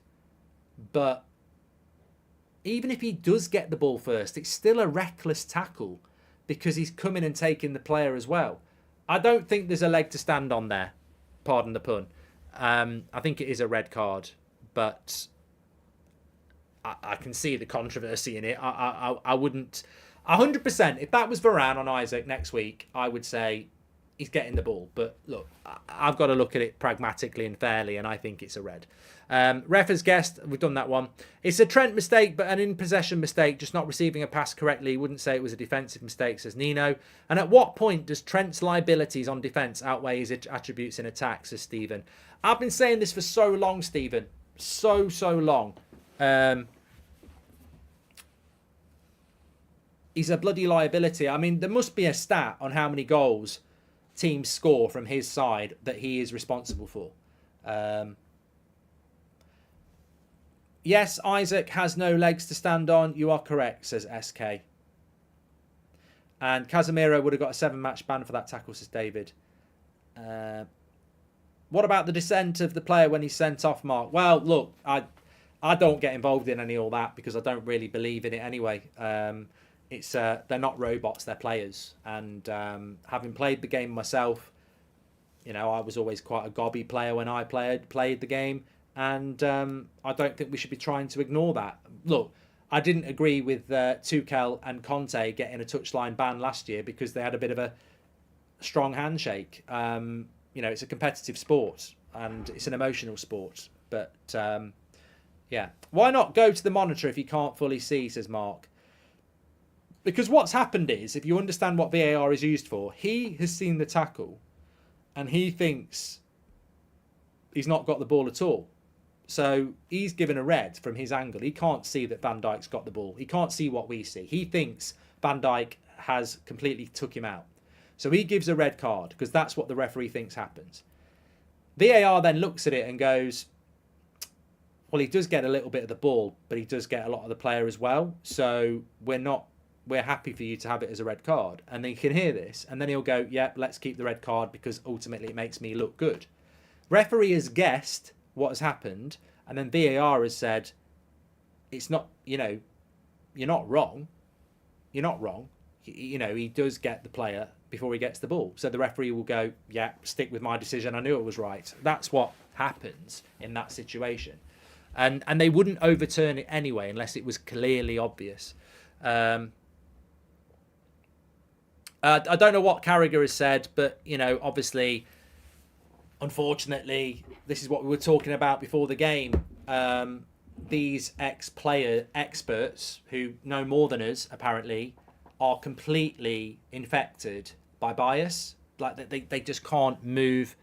They can't move away from it. And, you know, I try and put myself in their shoes. If it was Varane, I'd be saying, you know, referee. The only thing you can say as a Liverpool fan is the referee has guessed, and that's what screwed us over. But ultimately, technically, whether he's guessed or not, he's still right, because he does get the player before he gets the ball. And anywhere else on the pitch, I don't think he'd even get a yellow card. It's because of the circumstances that he is. You know, Isaac would have been through one-on-one. If I was a Liverpool player or a fan, I'd be looking at why that pass happens in the first place. And it happens in the first place because Trent Alexander-Arnold loses Gordon and he just has the freedom of the park to play a pass through to Isaac. You know, Trent can't just palm him off. You know, you can only, as a fullback, you only palm your winger off if there's a left back, if there's a midfielder there to pick him up. And ultimately, you know, Gordon just skips away and plays a pass through.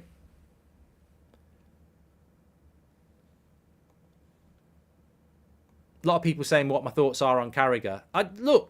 Look, fortunately, I pay for Sky to watch the game, but I don't have the audio on, so I don't have to listen.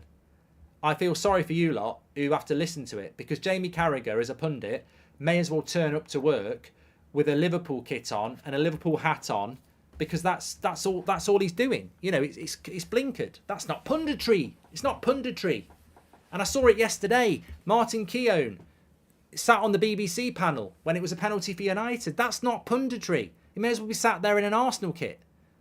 You know, Agbonglahor, he shouldn't be sat in a kit. He should be sat in a clown outfit. Like, it's not punditry. The only angle we get from that is to laugh at them as being bitter, biased, you know, ex-players. But I don't think that's their angle. I think they want to be respected. As a Liverpool fan, the position that most players got man of the match against us last season was on the left wing. I think there is an obvious reason for this, says Noz. Carragher saying it isn't a red. His reason, how do you know it's a goal-scoring opportunity? Fucking hell. Jesus wept. Bloody hell. Does he know what a goal-scoring opportunity is? I mean, he clearly played centre-back. I mean, look, Isaac's fast. And he's going to be through if Van Dijk doesn't take him out. So, of course it's a goal-scoring opportunity.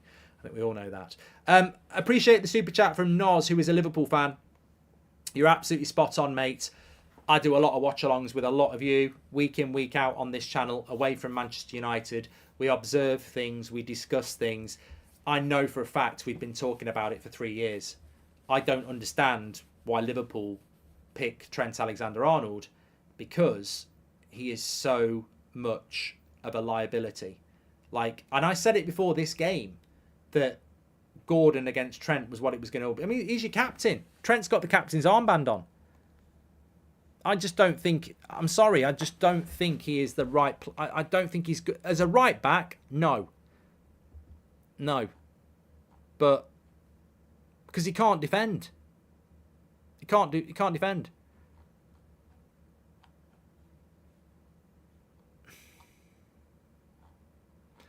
Somebody in the chat said you can't blame him. He saw a pregnant girl in the crowd.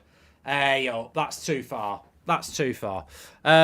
Funny, but too far. Based on the rule book, says Shady, it's a red. But on the same rule book, many recent handballs have not been given. Based on all past football games, it's a yellow. All I want is consistency. Shady, anybody who wants to know about why the game in the Premier League is messed up at the moment, just watch the first 10 minutes of this stream. Very good section where we went through it all. We're never going to get consistency because VAR is set up to protect referees, not protect the game. He still starts next week. We ain't signed a right back in nearly a decade, says Stephen. And the only pundits who are brutally honest about their former club are United's former players, says Shahin. Well, I think they're bitter as well, just in a very different way. Can I just say as well, the podcast, which is now out, we're on episode 3. Episode 4 comes out on Tuesday at 2 o'clock with our first guest on the podcast, Goldbridge Saves Football. We're so close to 100,000 downloads. If you're not aware of the podcast, please do give it a listen. You don't have to listen to it now, but you can click the link in the live chat, which will take you to Spotify or iTunes, and download it now for later. We're trying to get to 100,000 downloads. We're only 300 away. So please do check it out. I know a lot of you do listen to it, but obviously it's a new podcast. Many of you might not be aware of the new podcast I'm doing.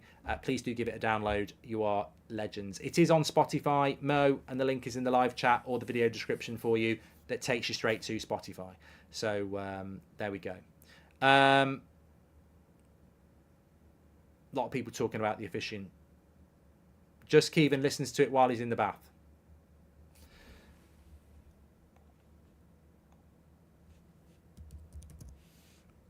I might just have a little bit of news for you here. I'm just checking.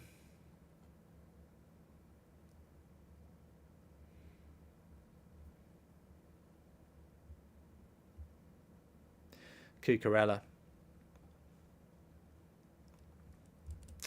So look, back to the game.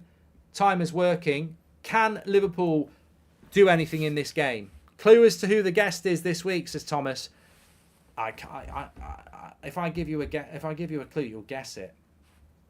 If I said the words prime, I'd be lying.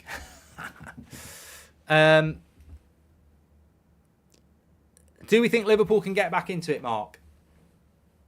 I tell you what, it'd be a tactical masterclass by Klopp if he can get them back into it. It is possible, but it's very difficult because I just think Newcastle, what a run by Gordon. I think Newcastle at St James's Park are, I think the only team that I would back to beat Newcastle at St James's Park is City. Because I think they're the only team that Newcastle wouldn't attack. I think every other team from Arsenal to Brighton, they will just attack at St James's Park, and they will just keep doing. They've got to attack Liverpool. They've got to attack them. It's Joel Linton again. I can't believe Joel Linton's not been booked. I don't know whether he should have been booked for this, but I can't believe he's not been booked. Oh no, because it wasn't Joel Linton here. I think it was Tonali. No, it was Joel Linton. No, I don't think that was a booking, to be fair.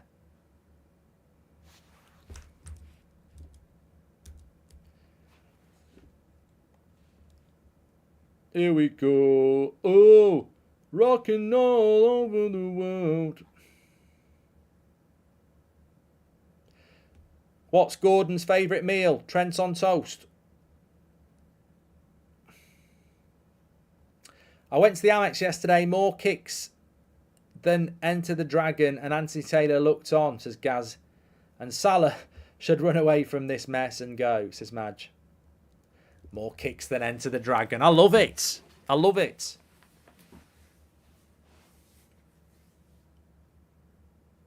Shane says, I wish we'd gone for Tonali over Mount, says Shane.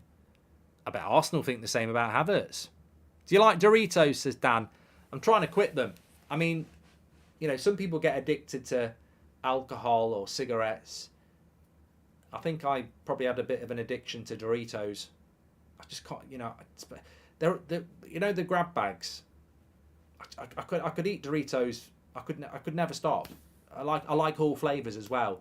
I like the red ones, the orange ones, and the blue ones. In fact, it got to a point where I'd buy a bag of each, grab bag, get home, get the salad bowl, pour all 3 in, mix them around, and then just sit and watch a film. Oh, red one. Oh, tangy cheese. Oh, ice cool. Oh, red one.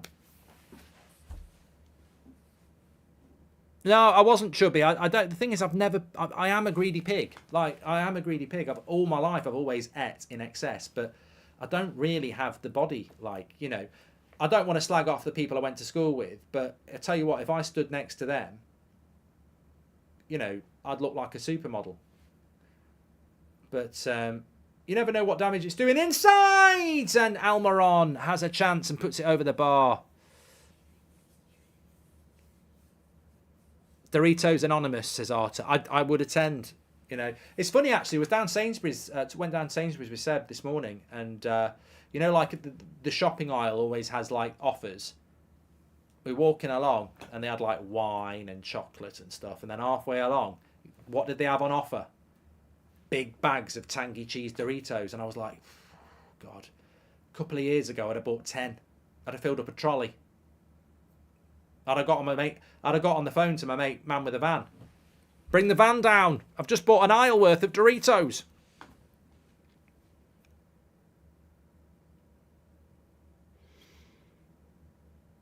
Salah is heading to Saudi League, says Slade.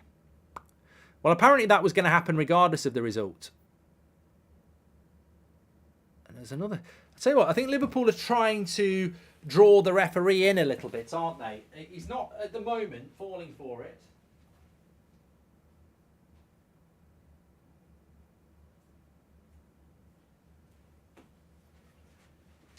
Oh, giddy up and giddy up and giddy oh, we're going out and we're going home where we go. Oh, rocking all over the world.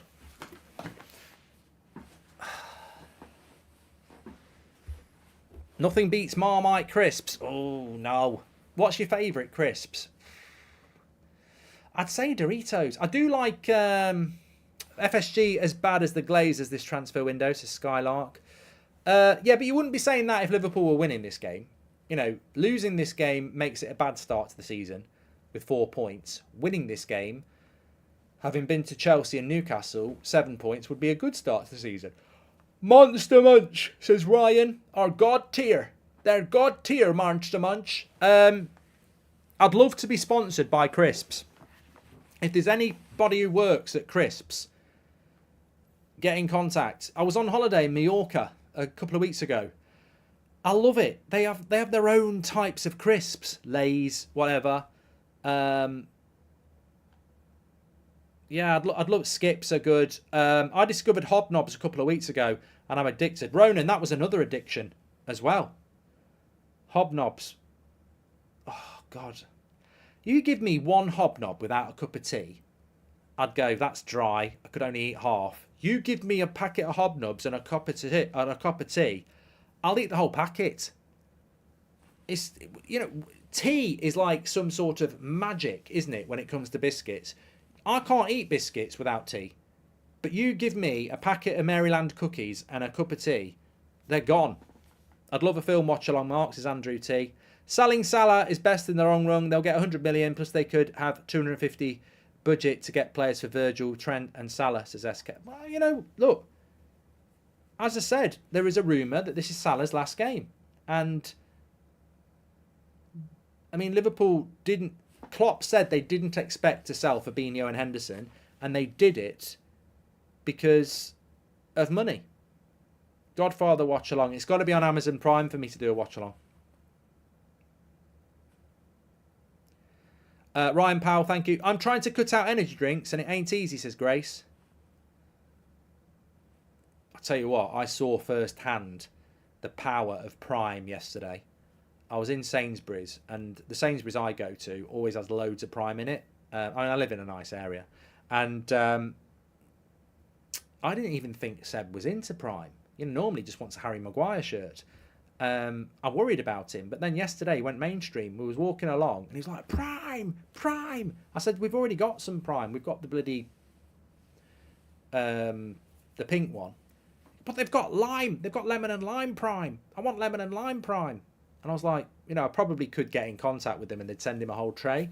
But he was bang into it. It's just brilliant. Look, I'm not going to comment on what I think about it as a taste, but as a marketing thing, I'll never forget the clip I saw on TikTok last Christmas where a kid, and he looked like he lived in a nice house, opens up a bottle of Prime and cries like he's had a bloody gold-plated PS5 delivered to him by Justin Bieber or whatever kids like these days. Anyway, look, I do like... Newcastle are all over Liverpool at the moment, by the way. I do like Doritos. I'm just trying to cut back. And I really like... If you ever go to Ireland, Hunky Dory's buffalo flavour, lovely. They're pretty similar to what we get in the UK, which are McCoy's Ridgers. They're bloody good. They're bloody good. Krispy Kreme. Oh, they're just devil. Krispy Kremes are lovely, but there's just nothing. I mean, I suppose it's the same with crisps. I always pretend it's one of my 5 a day because it's got potato in it, but there's no 5 a day in a Krispy Kreme. Donny Brasco's underrated, says Andrew T. McCoy's are underrated. They're bloody good. They're bloody good. A Liverpool player's going to come on here. Always forget his name. Harvey Elliott. That's it.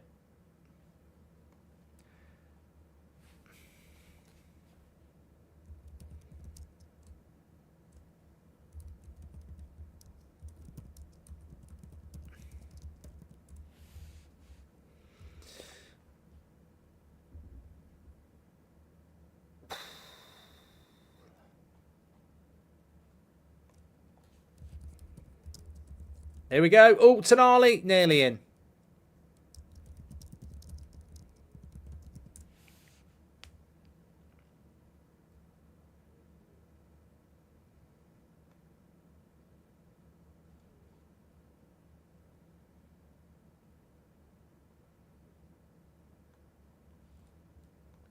Be interesting to see what Klopp's going to do here to bring Harvey Elliott on. I mean, he's going to have to take off one of his midfielders, isn't he?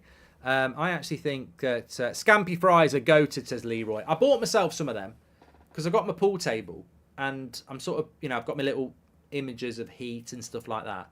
And you can buy those Scampi Fries like you get in the pub, the stack of them. So, the trouble is, I'll just eat them. They're there for, display purposes and I'll eat them. Barcelona are doing an anti-United today, losing 3-2 from 2-0 up against Villarreal, says Sahaj. Carragher saying it isn't a red. His reason, how do you know it's a goal-scoring opportunity, says Toro. So, yeah, it'd be very interesting. Harvey Elliott's going to come on for Liverpool. I presume it will be for maybe Endo, because I can't see him taking off McAllister or Szoboszlai unless it's for legs. I mean, realistically, Mayank, hold on a minute. Tonali's down the right-hand side. He won't have the pace. And Trent gives a corner away. Probably did quite well there. Harvey Elliott's going to come on. I think they'd be better off with Billy Elliott because what Liverpool need to do is level this game up. Not in a scoring sense, but in a player sense. And I think Billy Elliott, with his dexterity and movement across the ground, could potentially win some yellow cards because that's what they need. But here he comes, Harvey Elliott, not Billy Elliott, and Jota. So what subs are they going to make here? Yeah, Endo comes off for Harvey Elliott, and Gakpo comes off for Jota. Probably not a bad idea from Klopp. And I think it's interesting. I think it's really interesting because from a Liverpool point of view, Villa at home next week. Big game. Next Sunday at 2 o'clock. We'll do that as a watch-along before the Arsenal game against United. But Villa at home next week for Liverpool. If they were to not win that game, and they lose this game, they'd be on 5 points from 12, which is not a good start to the season, is it? So Liverpool, I said at the start of the season, I put Liverpool in the top of the division, in the top 4. But it could be very interesting if they do drop points. They're not doing anything this half at the moment.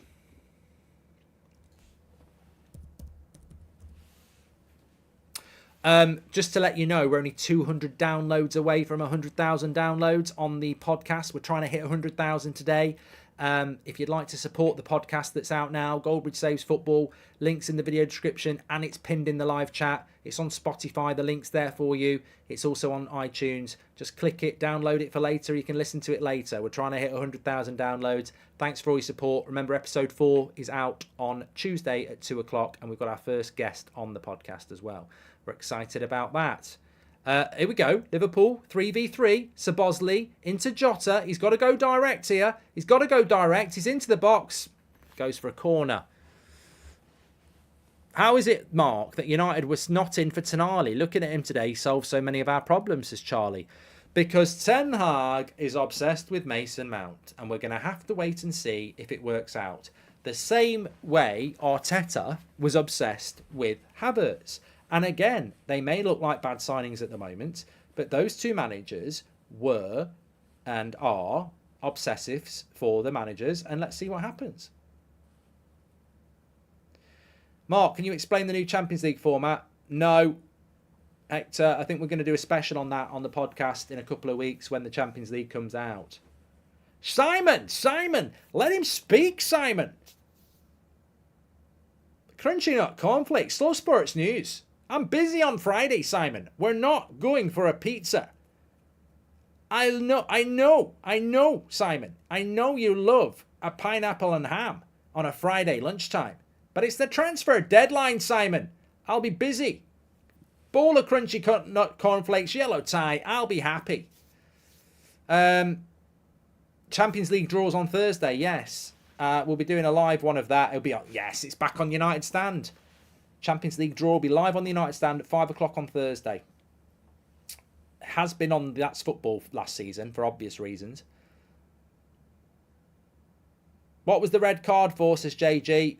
Last man foul. Van Dijk on Isaac.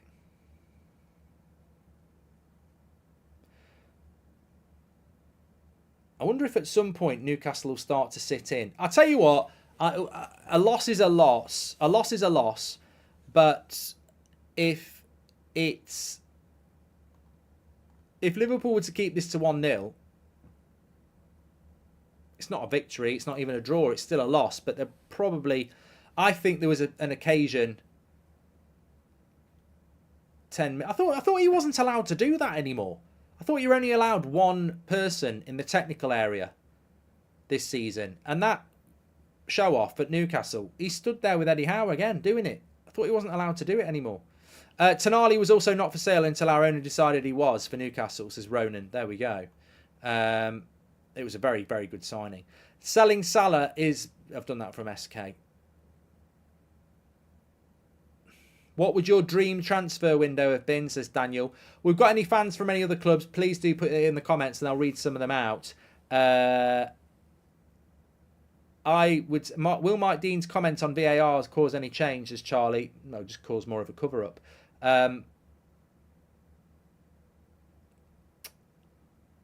My Man United dream transfer window would have been striker being Kane or Osman and Højlund as the understudy because we'd needed two. Centre-back Kim Min-jae. Midfielder, I'd have loved a Declan Rice or a Casido, someone like that. That would have given us that. An Arna, I don't mind as the goalkeeper. I mean, in hindsight, we've got no money to buy a midfielder. I just would have bought the midfielder and kept De Gea if we'd had no money. But I do like an Arna. So yeah, it would have been a really good striker to go along with Højlund. A really top-class midfielder and a top-class centre-back. Newcastle ain't even passing well. It's been sloppy, says SK. I think they do need the second goal here. They do need that second goal. Make sure you subscribe, by the way. Bottom right-hand corner.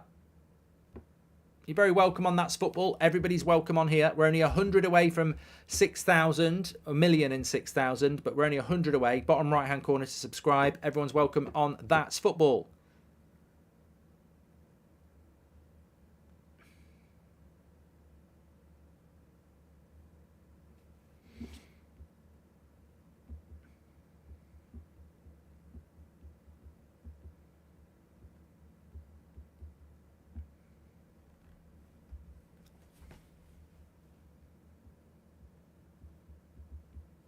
Gordon's had a very good game. You know, I've been very critical of him.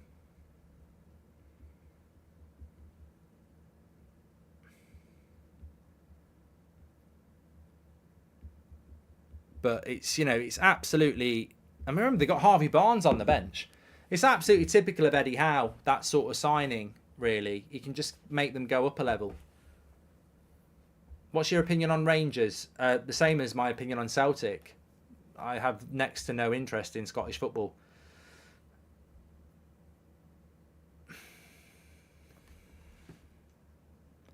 Okay. Thanks, Snaps. He's been at it all day. Yeah, look, Gordon's probably been man of the match for me. You know, he scored the goal and he played the pass. He's very direct, says Zox. Look, to be honest with you, Gordon could be absolutely crap. A lot of players look good against Trent.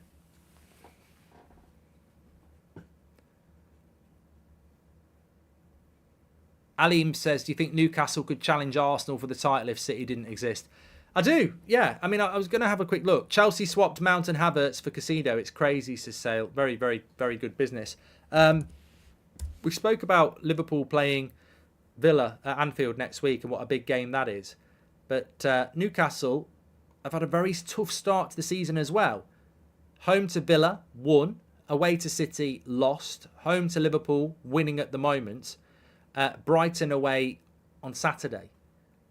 Very, very, very hard start to the season for Newcastle. But after that, after the international break, they've got Brentford at home, Sheffield United away, Burnley at home, West Ham away, Crystal Palace at home, Wolves away. So they'll be looking at that Brighton game next week, and it is at Brighton, and they'll be thinking, you know what, if we can go and get a result there, there's something to build on. But of course, Newcastle have got Champions League football as well.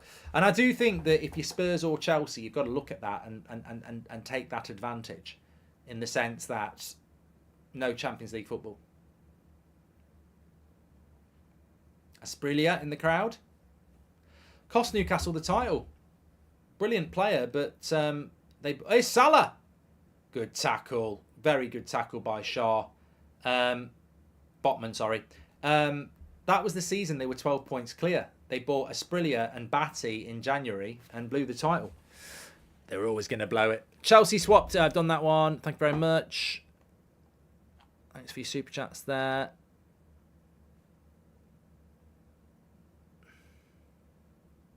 Szoboszlai's been very good for Liverpool. 11 against 11. Obviously would have been a different game. I mean, Liverpool have made two big mistakes in a game like this that you can't afford to make. Trent on the first goal, Van Dijk on the red card. It's changed the game. Callum Wilson's coming on here for Newcastle. What's your FPL update? I'll tell you my FPL update. Actually, I don't think it's very good because, but I don't know that anybody's done well this week. I'm currently on. I'm not too bad. I'm not unhappy with that. Corner to Liverpool here. I've got 56 points.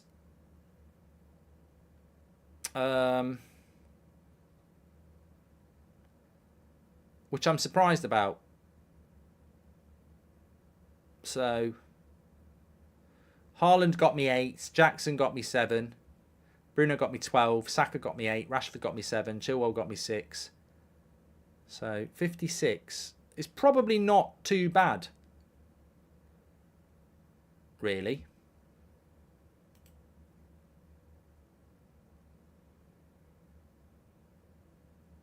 I'll take that.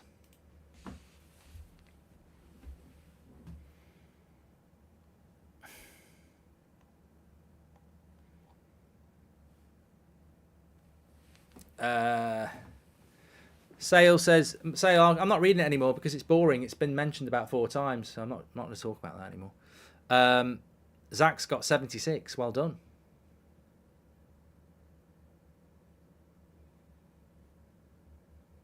Another corner to Liverpool here. What have we got? Still got 20 minutes of normal time.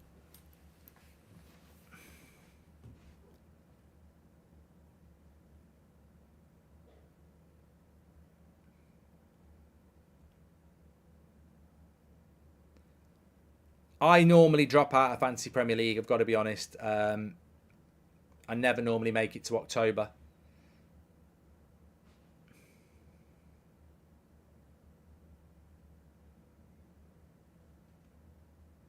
Robertson with the cross, headed away.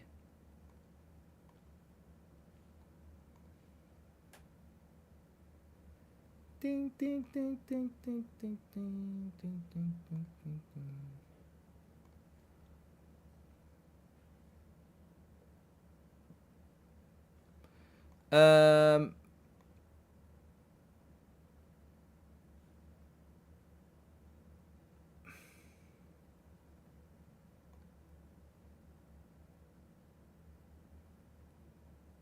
Well, Liverpool are starting to just get on the front foot a little bit here. And I do think that when you hit that 70-minute mark, psychologically, it's hard to keep going for the throat. And I think Newcastle have tried to go for the throat and get the second goal. And it's to Newcastle's credit that they have tried to do that. But it's to Liverpool's credit that defensively they've held up.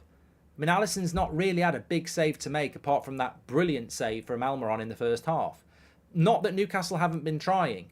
So I just wonder if naturally, if Liverpool can just keep it like this for another 10 minutes, I think Newcastle naturally will go deeper to protect what they've got psychologically.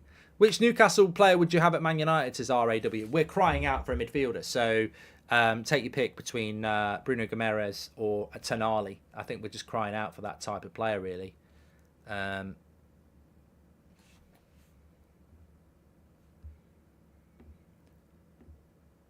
Yeah, you and me, we can ride on a star if you stay with me, girl. Take that. Take that, you bastard. Mark, if Martial's fit, do you think Rashford and Martial would have been a good duo like Cole and York, says Nimish? Well, Wilson and Harvey Barnes are coming on here.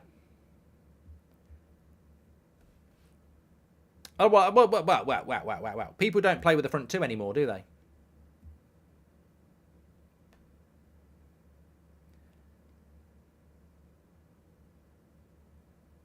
Sean says you've got a horrible voice. Thanks. Thankfully, that's not my singing that makes me rich. You can still play football.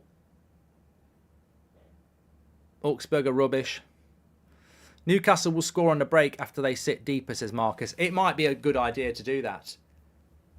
It might be a good idea to do that. Average Noob says I really like Newcastle.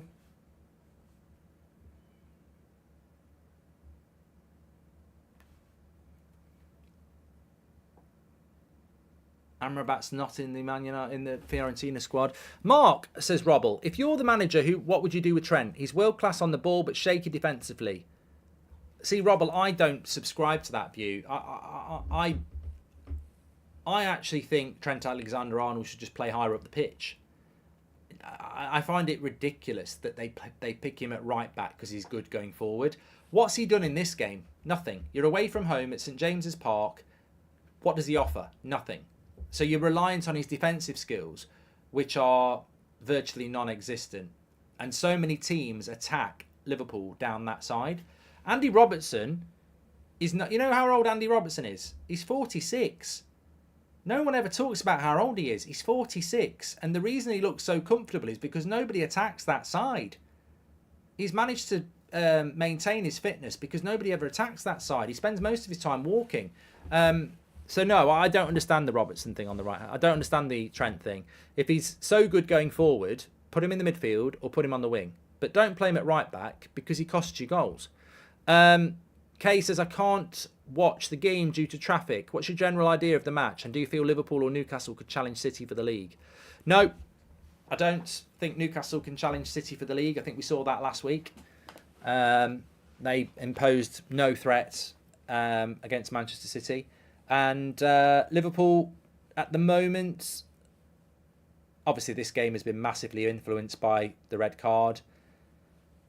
But I think people underestimate the problem that Trent Alexander-Arnold is in that team. He basically is a goal outlet for the opposition. And I don't think Liverpool looks settled. Nice ball into Salah. Pope's off his line there. Remember, he did that last season. Got it right this season.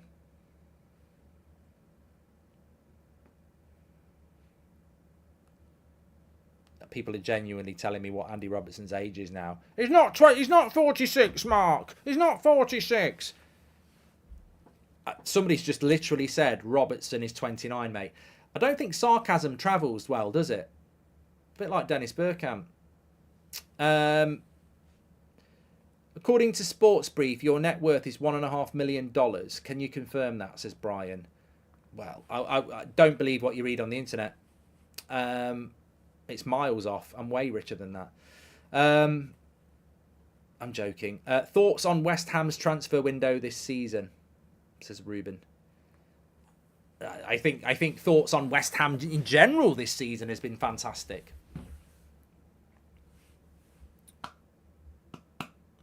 I'm on my way to Manchester, says Jay. Right now, as I have a flight tomorrow and I've missed all of the game, can I have a quick update? Thanks, says Jay.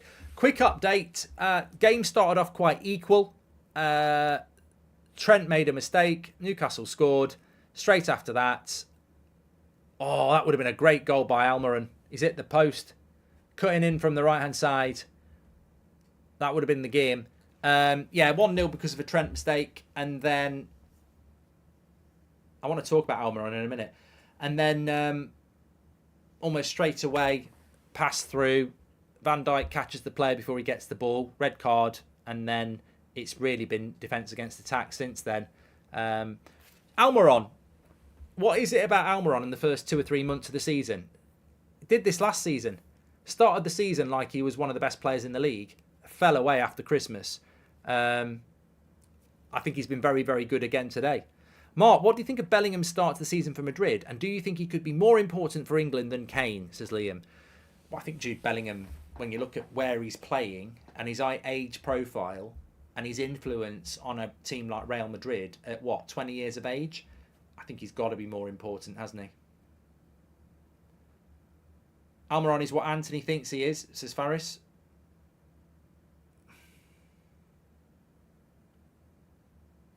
Do you think Everton will go down finally this season, says Sowen? No, I don't. Right, Nunez is coming on here for Liverpool.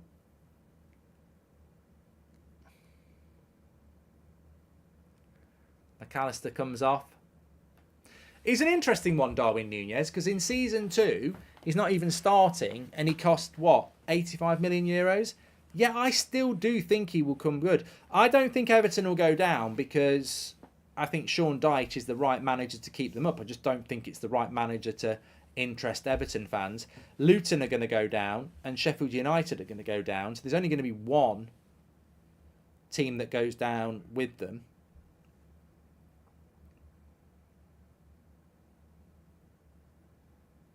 Who is Kwanzaa?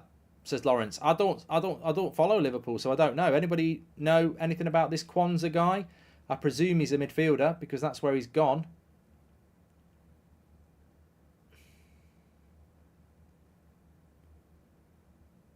Or is he? I don't know. He might be a forward. I don't know.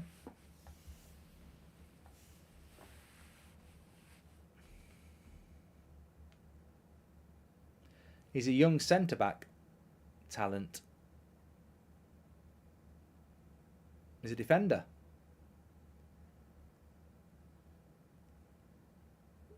Has he come on for Matip then? I don't know where he's playing.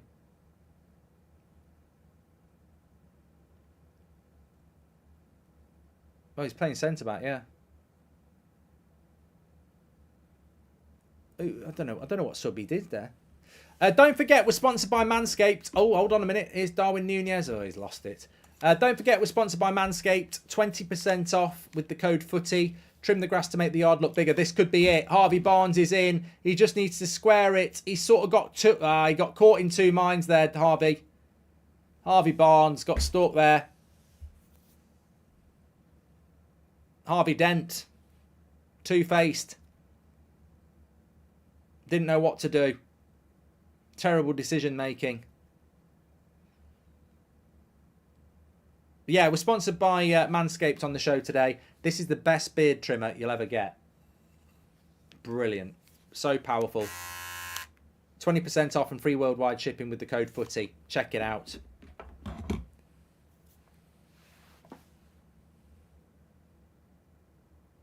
I thought it was Matip at centre-back. I'm just looking. Joe Gomez is still on the pitch. I think he might have gone into midfield. No, Manscaped have got one for the balls. This is for your face. And this is for your balls, the Lawnmower 4.0. Don't get them mixed up. That will take off more than your hair. It's massive. Links in the lap chat. You can scan the QR code next to me. The code is footy. Fantastic products, Manscaped. I can't speak highly enough about them. That is the best beard trimmer I've ever had, and it's so fast. You can literally have a shave in under a minute, whereas my old one, it was like 2 or 3 minutes.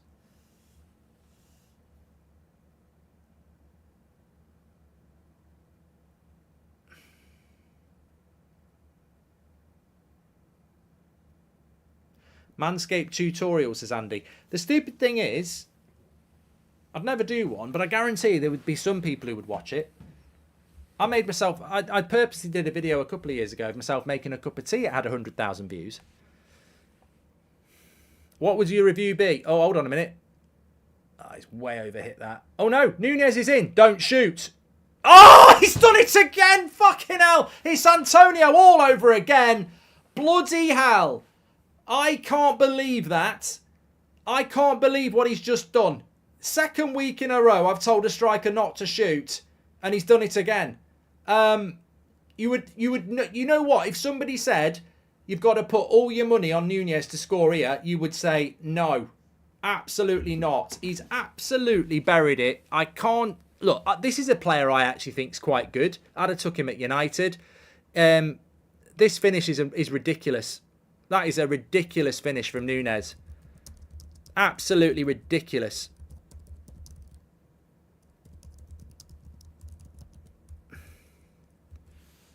It's just so good. He's absolutely hammered it. Laces, bottom corner, against a really good goalkeeper. This game just got tasty.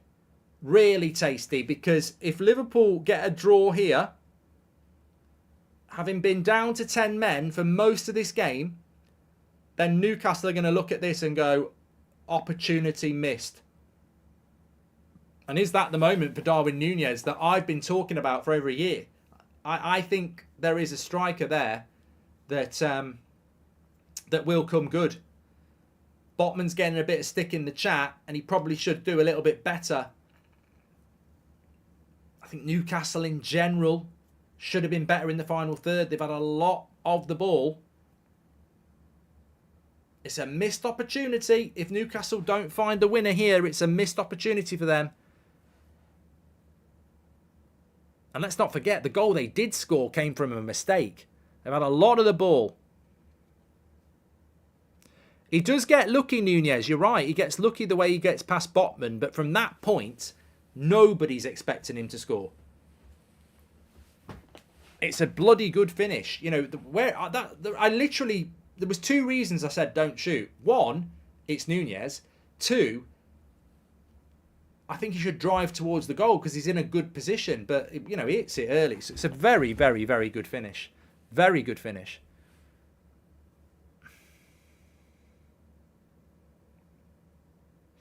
I haven't got any Liverpool players in my fancy Premier League team.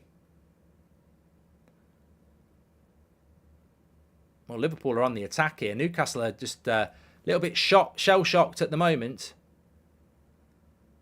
Oh, bloody hell. Newcastle needs to be careful. Newcastle sloppy for a while. Deep attack for Liverpool.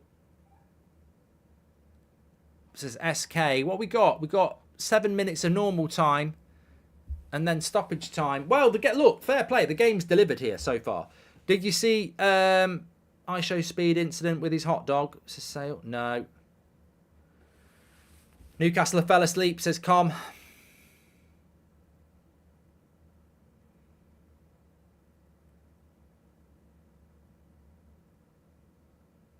Was there an assist for Nunez?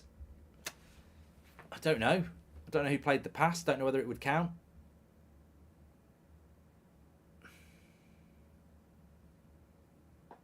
How are Newcastle drawing when Liverpool have been a man down all game? Poor, says Paul B. Joel Linton does not look satisfied. Another yellow card here for somebody. Just called him a twat. Referee just called someone a twat. He went, twat, twat. Disgraceful. Should never referee again.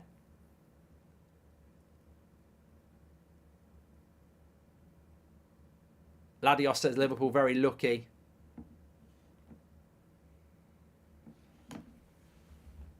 There was no assist in the goal. I think he booked Nunez for something. Newcastle need to get better attackers, says Damon.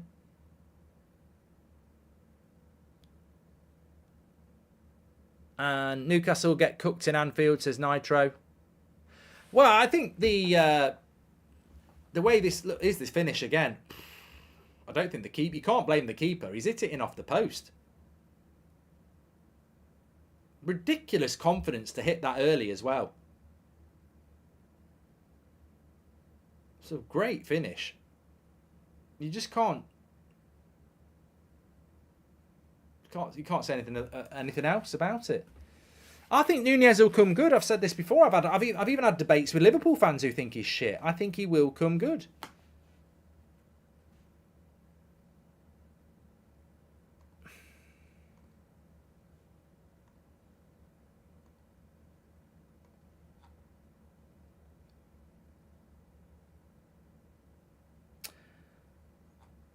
Newcastle should have been home and hosed. Yep. But that's the twists and turns of this game, isn't it? I mean, I think there was an opportunity for Newcastle to go and win it. I mean, think about that save from Allison, from Almiron. That save means so much.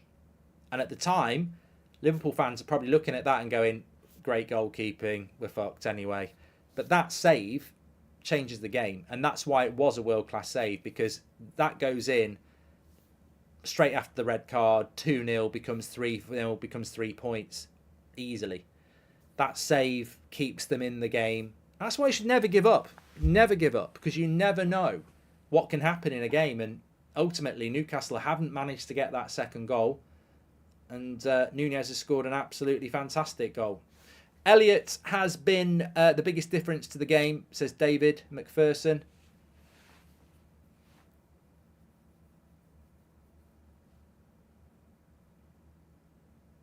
So what would this be? If Liverpool get a draw, it's 5 from 3. And if Newcastle draw, it's 4 from 3.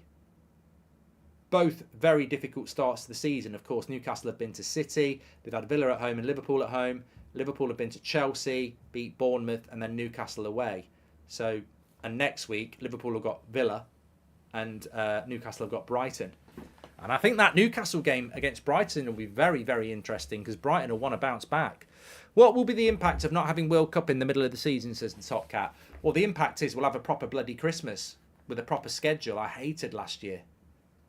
I hated the way the World Cup finished the week before Christmas, and then we didn't have games till Boxing Day. I love the English festive period with football. Hold on. Newcastle on the attack. There's plenty of time for a winner. Plenty of time for a winner here. How far can Newcastle go in the Champions League, says Nitro. Knockout stage, and I think it's very difficult in the Champions League unless you're a Real Madrid or a Man City to predict anything in the Champions League, because you hit the knockout stage, and as we've seen in the past, you can get PSG. Here we go. Almiron, brilliant block by Robertson. You know, you can see, Man City could get Real Madrid in the first knockout stage. It's unpredictable.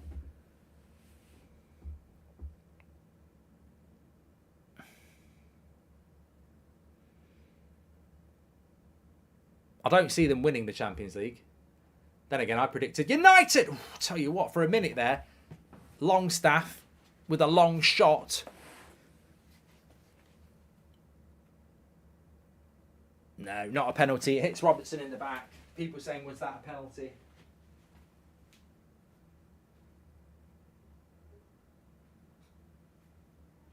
What?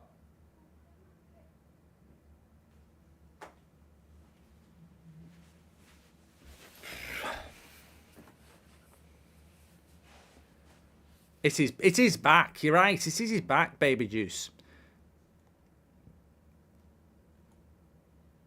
Right, we're just about... How many minutes do you think we'll add on? I think we're going to go at least 10. I'm going to go for 10.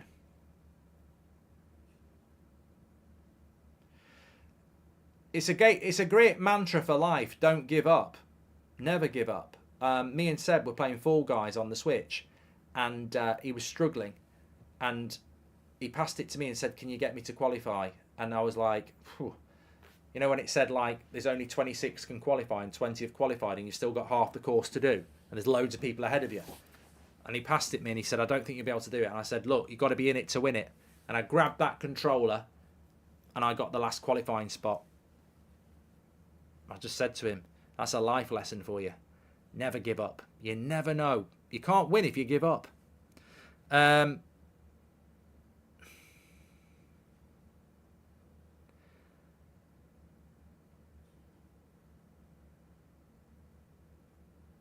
Never back down, never give up. People are talking about wrestling, I think. 5 minutes! Only 5 minutes! I can't speak. I don't get it anymore.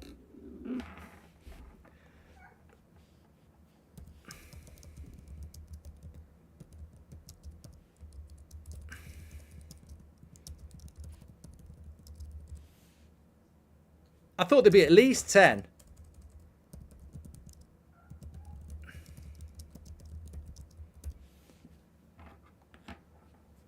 Where's what's going on?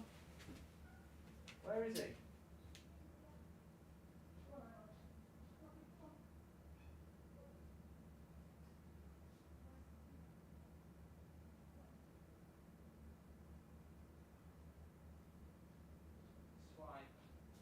why I don't like you in the house, because you just come down and start moaning. Off you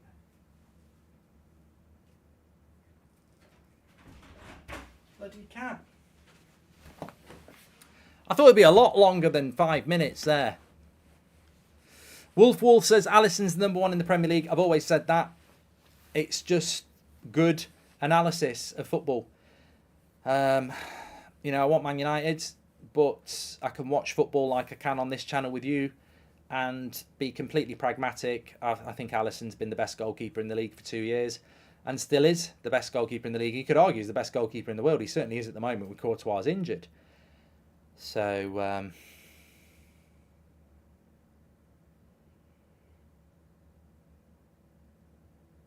I think Liverpool will probably be quite happy that there's only 5 minutes been added on here. But they might not be now. Oh, what skill was that? Allison jumps on it though. Longstaff again. Playing with confidence. But with a name like Longstaff, why wouldn't you? Did you figure out Mario Kart, Mark? I'm way better at it now. I've mastered the drift, Hector. I can't believe I've been playing Mario Kart without knowing what the drift is. It's a game changer.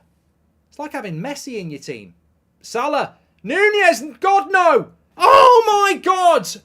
Put a cat amongst the pigeons and call it Nunez. I don't believe it. I don't believe it. Bottle job by Newcastle. Salah gets his assist. Nunez has won this for Liverpool. Unbelievable. Unbelievable 3 points this. Newcastle only have themselves to blame. I'm in a really weird position because I've always said Nunez will be a good player. Him delivering doesn't make me feel good because it's for Liverpool. But I think he's a very, very, very underrated striker who just will click. And today, the best way to click is in a game where it actually matters. And is there a hint of offside? No, he's miles onside. And again, another accomplished right foot finish by Nunez. That's incredible. That is incredible.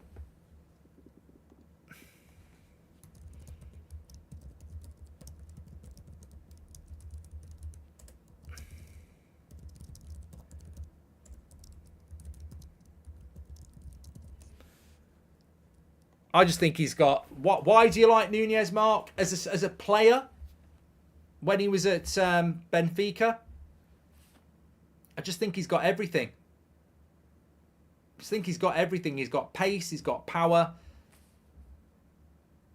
And I think when he gets confidence, he'll become a very, very good player. And he's definitely got that now. And Newcastle just... I just... You know what? This is a nightmare for Newcastle. An absolute nightmare. And Trent gets really exaggerated, and I understand that, but I've got to say, he's still a problem in your team. You know, you can love Trent being a passion merchant. He's the biggest problem in your team. You got away with it today because he is going to cost you goals. But it's a fantastic result for Liverpool. Newcastle, this is a problem. This is a real problem because at home is their strength. You're 1-0 up. They already had the goal against 10 men. You're 1-0 up. 10 men happens, and you lose 2-1. You know, it's going to be a right kick in the nuts. But Eddie Howe destroyed this game by removing Tonali and Gordon. Also have heard about... I haven't... No, bloody. It's a massive win for Liverpool. It's going to be a massive, massive, massive blow for Newcastle. And it's one of those games, if you're a Newcastle fan, and we've all been there, where you cannot find a positive. There is no positive because it was a nailed-on win. And I'm going to take you back to the moment of the game. This is proper punditry. You know what I'm going to say. This game is won and lost on one moment. It's not the red card. It's not the Trent. It's not the Nunez. It's the save from Allison, from Almiron at 1-0. That's why it was world class. And that's why anybody who says it was a standard save hasn't got a bloody clue what they're talking about. Absolutely world class save by Allison. And he is the one who should be getting all the praise in this game because it was absolutely incredible. We'll definitely be doing a match reaction of this. Klopp's ready to fist the crowd. I hope not. They've suffered enough, Newcastle fans, without that. But he's ready to put his fists in the air, is what I meant to say.